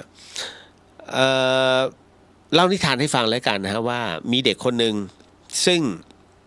เมื่อเกิดมาแล้วเนี่ยฮะพอช่วงอายุ6 ขวบเนี่ยเขาเล่าเรื่องราวของเขาแต่ยังฟังไม่ได้สับจนกระทั่งเขาอายุ9 ขวบเขาบอกว่าสิ่งที่เขารับรู้ต่อไปนี้นะฮะมันเกิดขึ้นกับตัวเขาก็คือเขาเนี่ยถ้าย้อนอดีตกลับไปเขาเกิดขึ้นในเหมือนจะประมาณพศ2400 กว่านะฮะแล้วเขามาตายตอน2506นะฮะเขาใช้ชีวิตมาอย่างโชคโชนแต่ท้ายที่สุดแล้วเขาเป็นครูและสุดท้ายถูกยิงนะแล้วเขาก็พอฟื้นพอกลับมาเกิดใหม่เขาถึงได้จำคนนู้นคนนี้ได้หมดนะฮะอันนี้เล่าแบบรวบรัดนะฮะแล้วหลังจากนั้นอันนี้เล่านิทานนะฮะเสร็จปุ๊บเนี่ยแล้วเขาก็บอกว่าไม่มั่นใจว่าถัดจากนี้ไปเขาจะจำได้หรือเปล่าเพราะว่ามันโดนปลูกเขาเรียกว่าความคิดหรือว่ารูปแบบใหม่ๆเนี่ยมันเริ่มเข้ามากบภาพที่เขาจำได้เพราะเขาบอกว่าตอนที่เขามาเกิดเนี่ยมันมีน้ำอันหนึ่งเขาเรียกว่าน้ำอมฤตน้ำอมฤตเป็นน้ำที่ไม่ใช่แบบดื่มแล้วอมตะไม่ใช่น้ำอมฤตนี้หมายถึงว่าเมื่อดื่มไปแล้วนะสำหรับผู้ที่ต้องมาเกิดเนี่ยมันจะลบความทรงจำเขาบอกมันจะลบความทรงจำทั้งหมดออกไปแล้วเมื่อเกิดแล้วเนี่ยก็คือจะเป็นบุคคลใหม่เลยนี่แหละฮะแต่เขาไม่ได้ดื่มเขาแค่เดินผ่านแล้วก็เกิดเลยแล้วหลังจากนั้นเขาก็จำได้เรื่องราวต่างๆนะฮะแล้วเขาก็สามารถพบกับภรรยาในอดีตด้วยจนกระทั่งภรรยาตกตะลึง นะฮะกับสิ่งที่เขาเล่าให้ฟังแล้วก็สิ่งที่เขาซ่อนเอาไว้นะฮะก็อันนี้เล่าให้ฟังว่าเนี่ยอันนี้คือในรูปแบบของการระลึกชาติโดยกำเนิดคือมันติดตัวมาแต่ระลึกชาติโดยการฝึกมันก็อีกเรื่องนึงเชื่อไม่เชื่อนั้นมันขึ้นอยู่กับตัวเราหากไม่เชื่อภาพนั้นจะไม่ปรากฏอีกเลยแต่ถ้าเชื่อแล้วเนี่ยก็ขอให้เก็บภาพนั้นไว้ในใจอย่าเพิ่งบอกใครแต่ว่าให้ดูก่อนเมื่อเหตุการณ์นี้มันเกิดขึ้น3 ครั้งในขณะที่เราได้เห็นภาพนั้นอยู่แล้วจงเชื่อมั่นได้ว่าท่านน่ะมี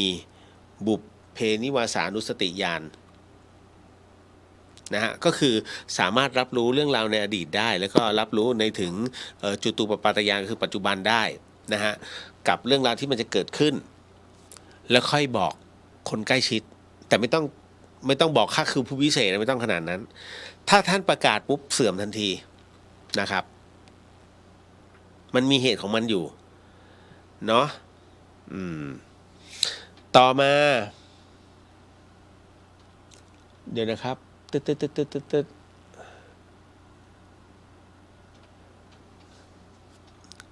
คุณอหิงสกาสวัสดีครับพี่เลียว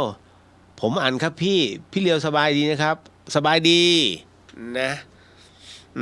โอ้โหไม่เจอตั้งนานอ่าน นะดื่มเหล้าแค่ไหนไม่ผิดศีลคะและการอันนี้ตอบไปแล้วไม่ใช่เหรอ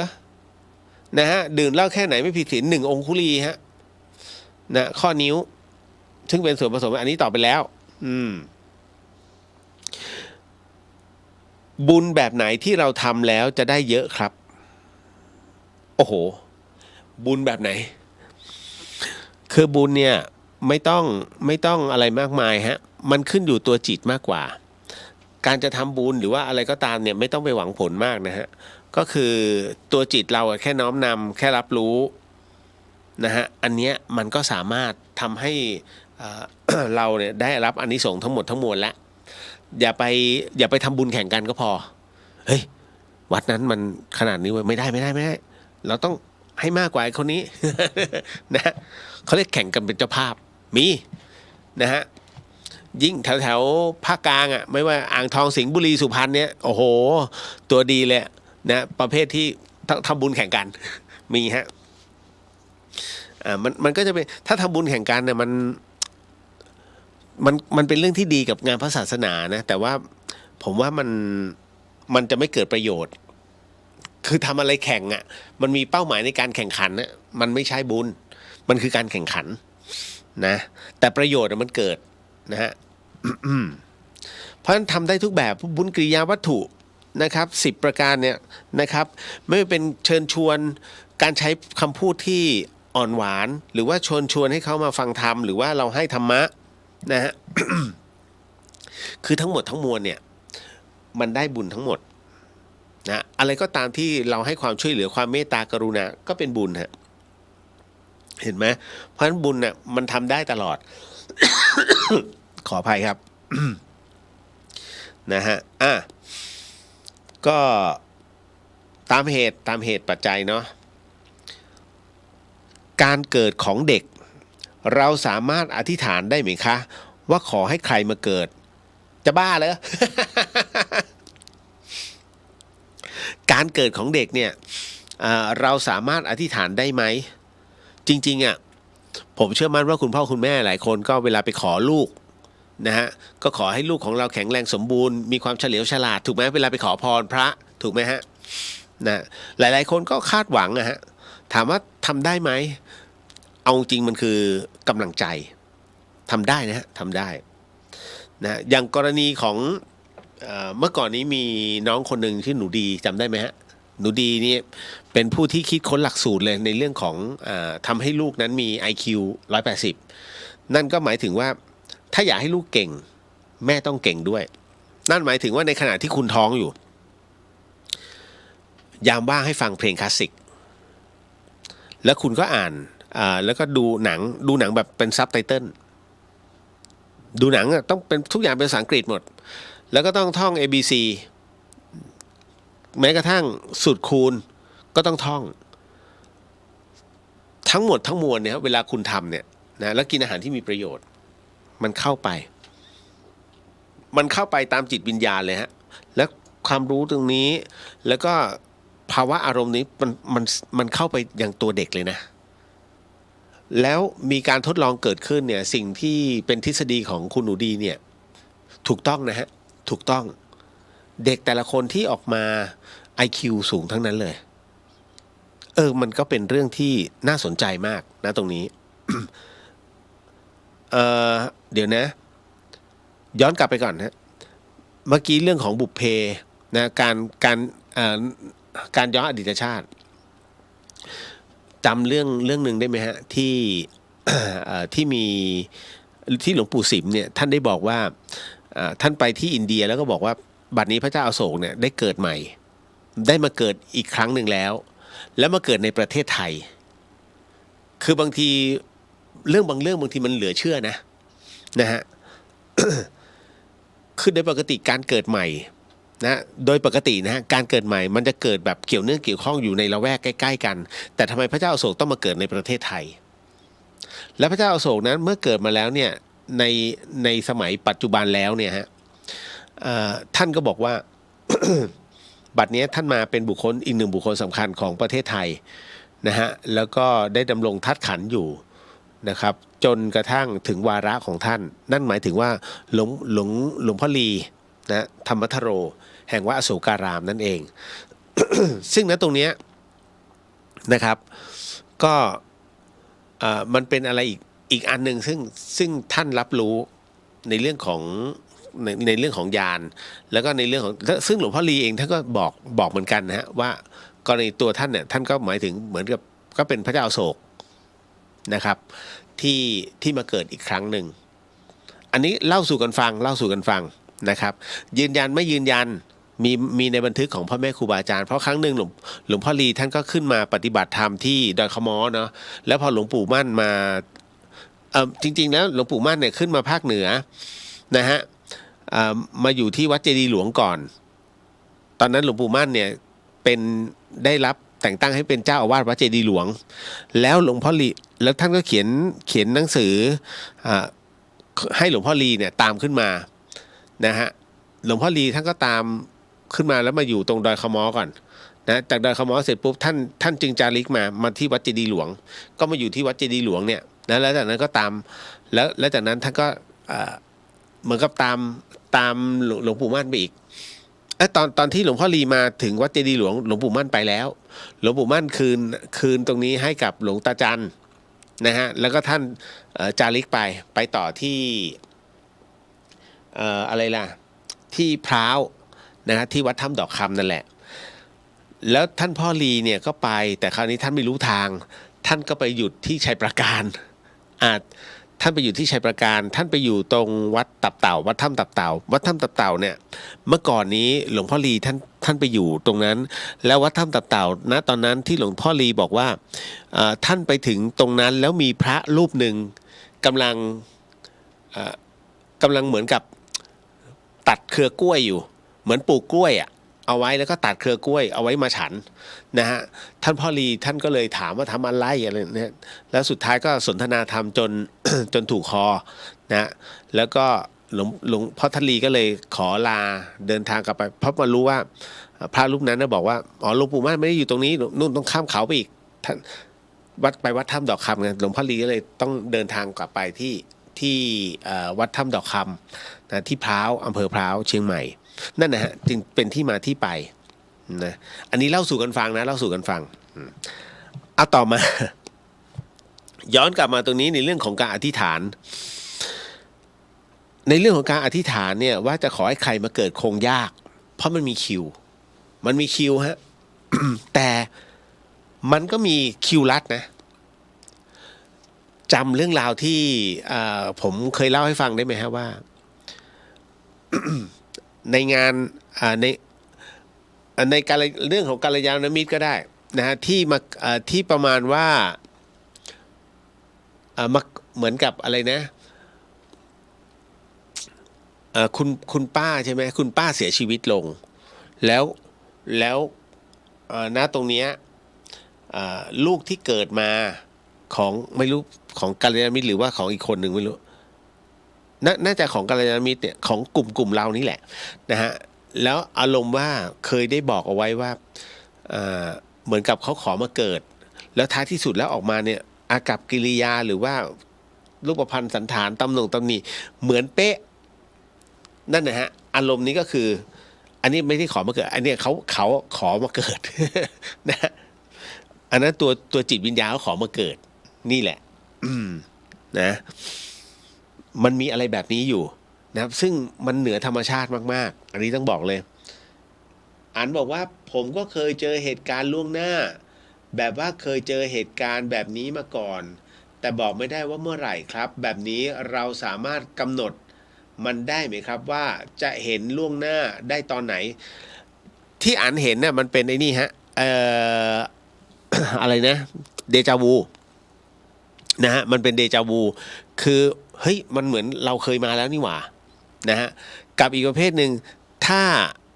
ถ้ารับรู้ล่วงหน้าแบบคับคล้ายคับคาเขาเรียกลางสังหรณ์สังหรณ์ว่าจะมีไอ้นั่นจะมีไอ้นี่อันนี้เขาเรียกลางสังหรณ์แต่ถ้าเป็นภาพเลยนั่นหมายถึงว่าเป็นภาพที่เห็นรับรู้ในสมาธิ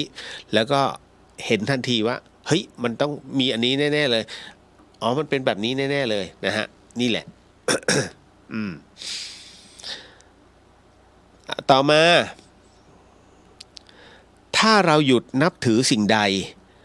นอกจากเรากับสิ่งที่เราควรนับถือที่ไม่ใช่ศาสนานั้นจะได้ไหมครับไม่เข้าใจเดี๋ยวถ้าเราหยุดนับถือสิ่งใดนอกจากเรากับสิ่งที่เราควรนับถือไม่ใช่ศาสนานั้นจะได้ไหมไม่เข้าใจฮะหมายถึงอะไรฮะหมายถึงสมมุติว่าอันนี้หรือเปล่าน้องกำลังหมายถึงว่าถ้าเรานับถือศาสนาอยู่แล้วรู้สึกว่าหมดศรัทธาเราไปเจอสิ่งหนึ่งสิ่งใดที่ควรนับถือที่มันอาจจะไม่ใช่ศาสนาแบบนี้ใช่ไหมจะได้ไหมครับจริงๆได้ฮะคือการนับถือมันหมายถึงว่าเรายึดสิ่งหนึ่งสิ่งใดเป็นสรณะแต่สิ่งหนึ่งสิ่งใดตรงนั้นน่ะให้รับรู้ไว้ว่ามันจะมีผลกับตัวจิตของท่านอย่างกรณีจำได้ไหมอันหนึ่งลัทธิหนึ่งเขาเรียกโอมชิลิเกียวจำได้ไหมฮะไอ้ลัทธินี้นี่หมายถึงว่าต้องมีเพศสัมพันธ์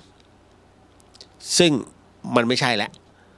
มันไม่ใช่ในเรื่องของความดีแล้วลูกเขาเมียใครมันเอาหมดเลยอันนี้เนี่ยจำได้ไหมนี่แหละฮะไอ้ประเภทนี้ก็ไม่ใช่อีกประเภทหนึ่งซึ่งใช้เงินซื้อพระนิพพานอันนี้ก็ไม่ใช่จำไว้นะมันจะมีนะอย่าไปตกมันเป็นเขาเรียกอะไรนะเขาเรียกจะบอกว่ามันเป็นลัทธิหนึ่งซึ่งเขียนเป็นตำราให้เอามาประกอบธุรกิจแบบนี้ของประเทศหนึ่งไม่พูดแล้วกันว่าประเทศไหนนะ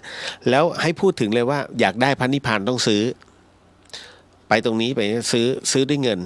แล้วเดี๋ยวนิพพานจะมาเอง ถามว่ามีคนเชื่อไหมเชื่อนะฮะคือเรื่องราวเหล่านี้เกิดขึ้นในประเทศไทยเยอะมากผมก็สงสัยว่า1การเดินทางเข้าประเทศไทยเนี่ยของบุคคลประเภทนี้ทำไมมันเข้าง่ายจังวะ2ไอ้ก่อตั้งไอ้ประเภทการนับถืออะไรเรื่องราวทำไมมันก่อตั้งกันง่ายจังวิสังเกตไหมฮะแล้วพอท้ายที่สุดแล้วก็มาตามจับกันนะฮะเปลืองข้าวหลวงอีกเนี่ยเพราะฉะนั้นในกรณีตรงนี้ถ้าเราจะหยุดนับถือสิ่งหนึ่งสิ่งใดไม่มีใครว่าฮะมันเป็นสิทธิส่วนบุคคลนะฮะแต่ถ้าเราจะนับถือสิ่งอื่นๆที่ไม่ใช่ศาสนาได้ไหมได้สมมุติว่าเรานับถือคุณพ่อของเราสุดจิตสุดใจนี่คือไอดอลของฉันไม่เคยรักใครฉันไม่เคยนับถือใครนอกจากพ่อของฉันมีบิดาเป็นศาสดามีบิดาเป็นไอดอลมีบิดาเป็นสิ่งที่เรานับถือที่สุดถามว่าได้ไม่ได้ฮะพ่อฉันอยู่ในใจอย่างนี้ได้ฮะได้เพราะมีบุพการีนะฮะที่อยู่ในใจของเราเสมอแค่นี้อย่างเงี้ยได้ไม่มีปัญหาแต่ถ้าไปเอาหมูหมากาไก่อันนี้อย่าฮะไม่แนะนำบางท่านเนี่ยไปเอาพญานาคนะพญานาคเองเนี่ยฮะท่านจะให้โชคต่อเมื่อกับผู้ที่มีบุญ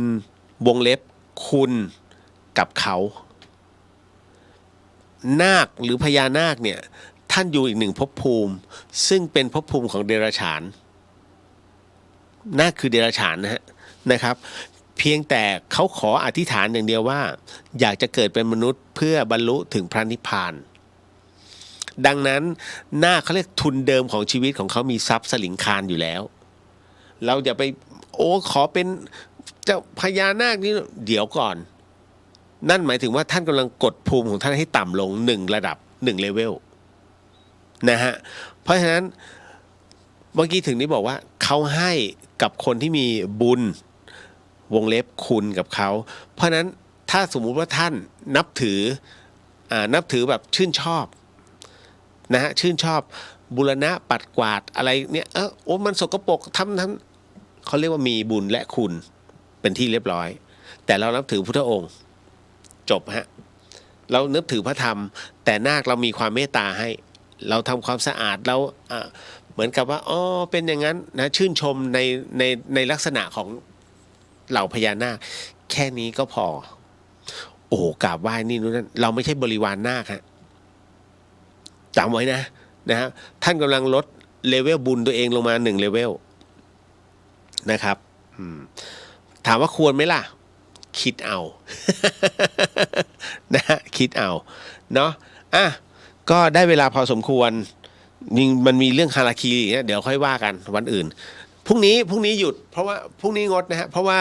ผมต้องเตรียมตัวมันต้องเก็บเสียงเอาไว้บรรยายในเรื่องของงานไม้ดอกไม้ประดับของจังหวัดเชียงใหม่นะที่จะมีขึ้นในวันที่8วันเสาร์ที่8เพราะเริ่มขบวนมัน7:30นะครับแล้วก็ยาวไปถึง9 โมงแล้วก็ไปนู่นเลยอีกทีนึงก็ช่วงบ่ายนะอันนี้บอกเอาไว้ก่อน ขอเชิญมาเที่ยวได้นะครับแล้ววันที่12เจอกันที่วัดฝายหินนะครับก็ขึ้นมาแล้วก็จะมีการโหสิกรรมนะตรงนี้แล้วก็เรามาเข้ากรรมฐานมโนมยิทธิมาลองกันดูว่าเราถอดได้ไหมตัวจิตเนาะขออนุญาตนะครับ สิ่งหนึ่งสิ่งใดที่ผิดพลาดพลั้งไปก็ขออโหสิกรรมมาณที่นี้ไม่ได้ตั้งใจหรือมีเจตนาก็ขออนุญาตนะครับ สิทธิกิจจังสิทธิกรรมังสิทธิลาโภชโยนิจังขอให้กิจและกรรมที่ท่านได้กำลังทำกำลังสร้างจงเป็นเหตุเป็นภาระปัจจัยให้ท่านทั้งหลายนั้นได้ถึงพระนิพพานในชาติปัจจุบันโดยเร็วพลันเทินสาธุสาธุสาธุฮะเอาล่ะแล้วเจอกันสำหรับวันนี้ราตรีสวัสดิ์ครับคุณผู้ฟังครับ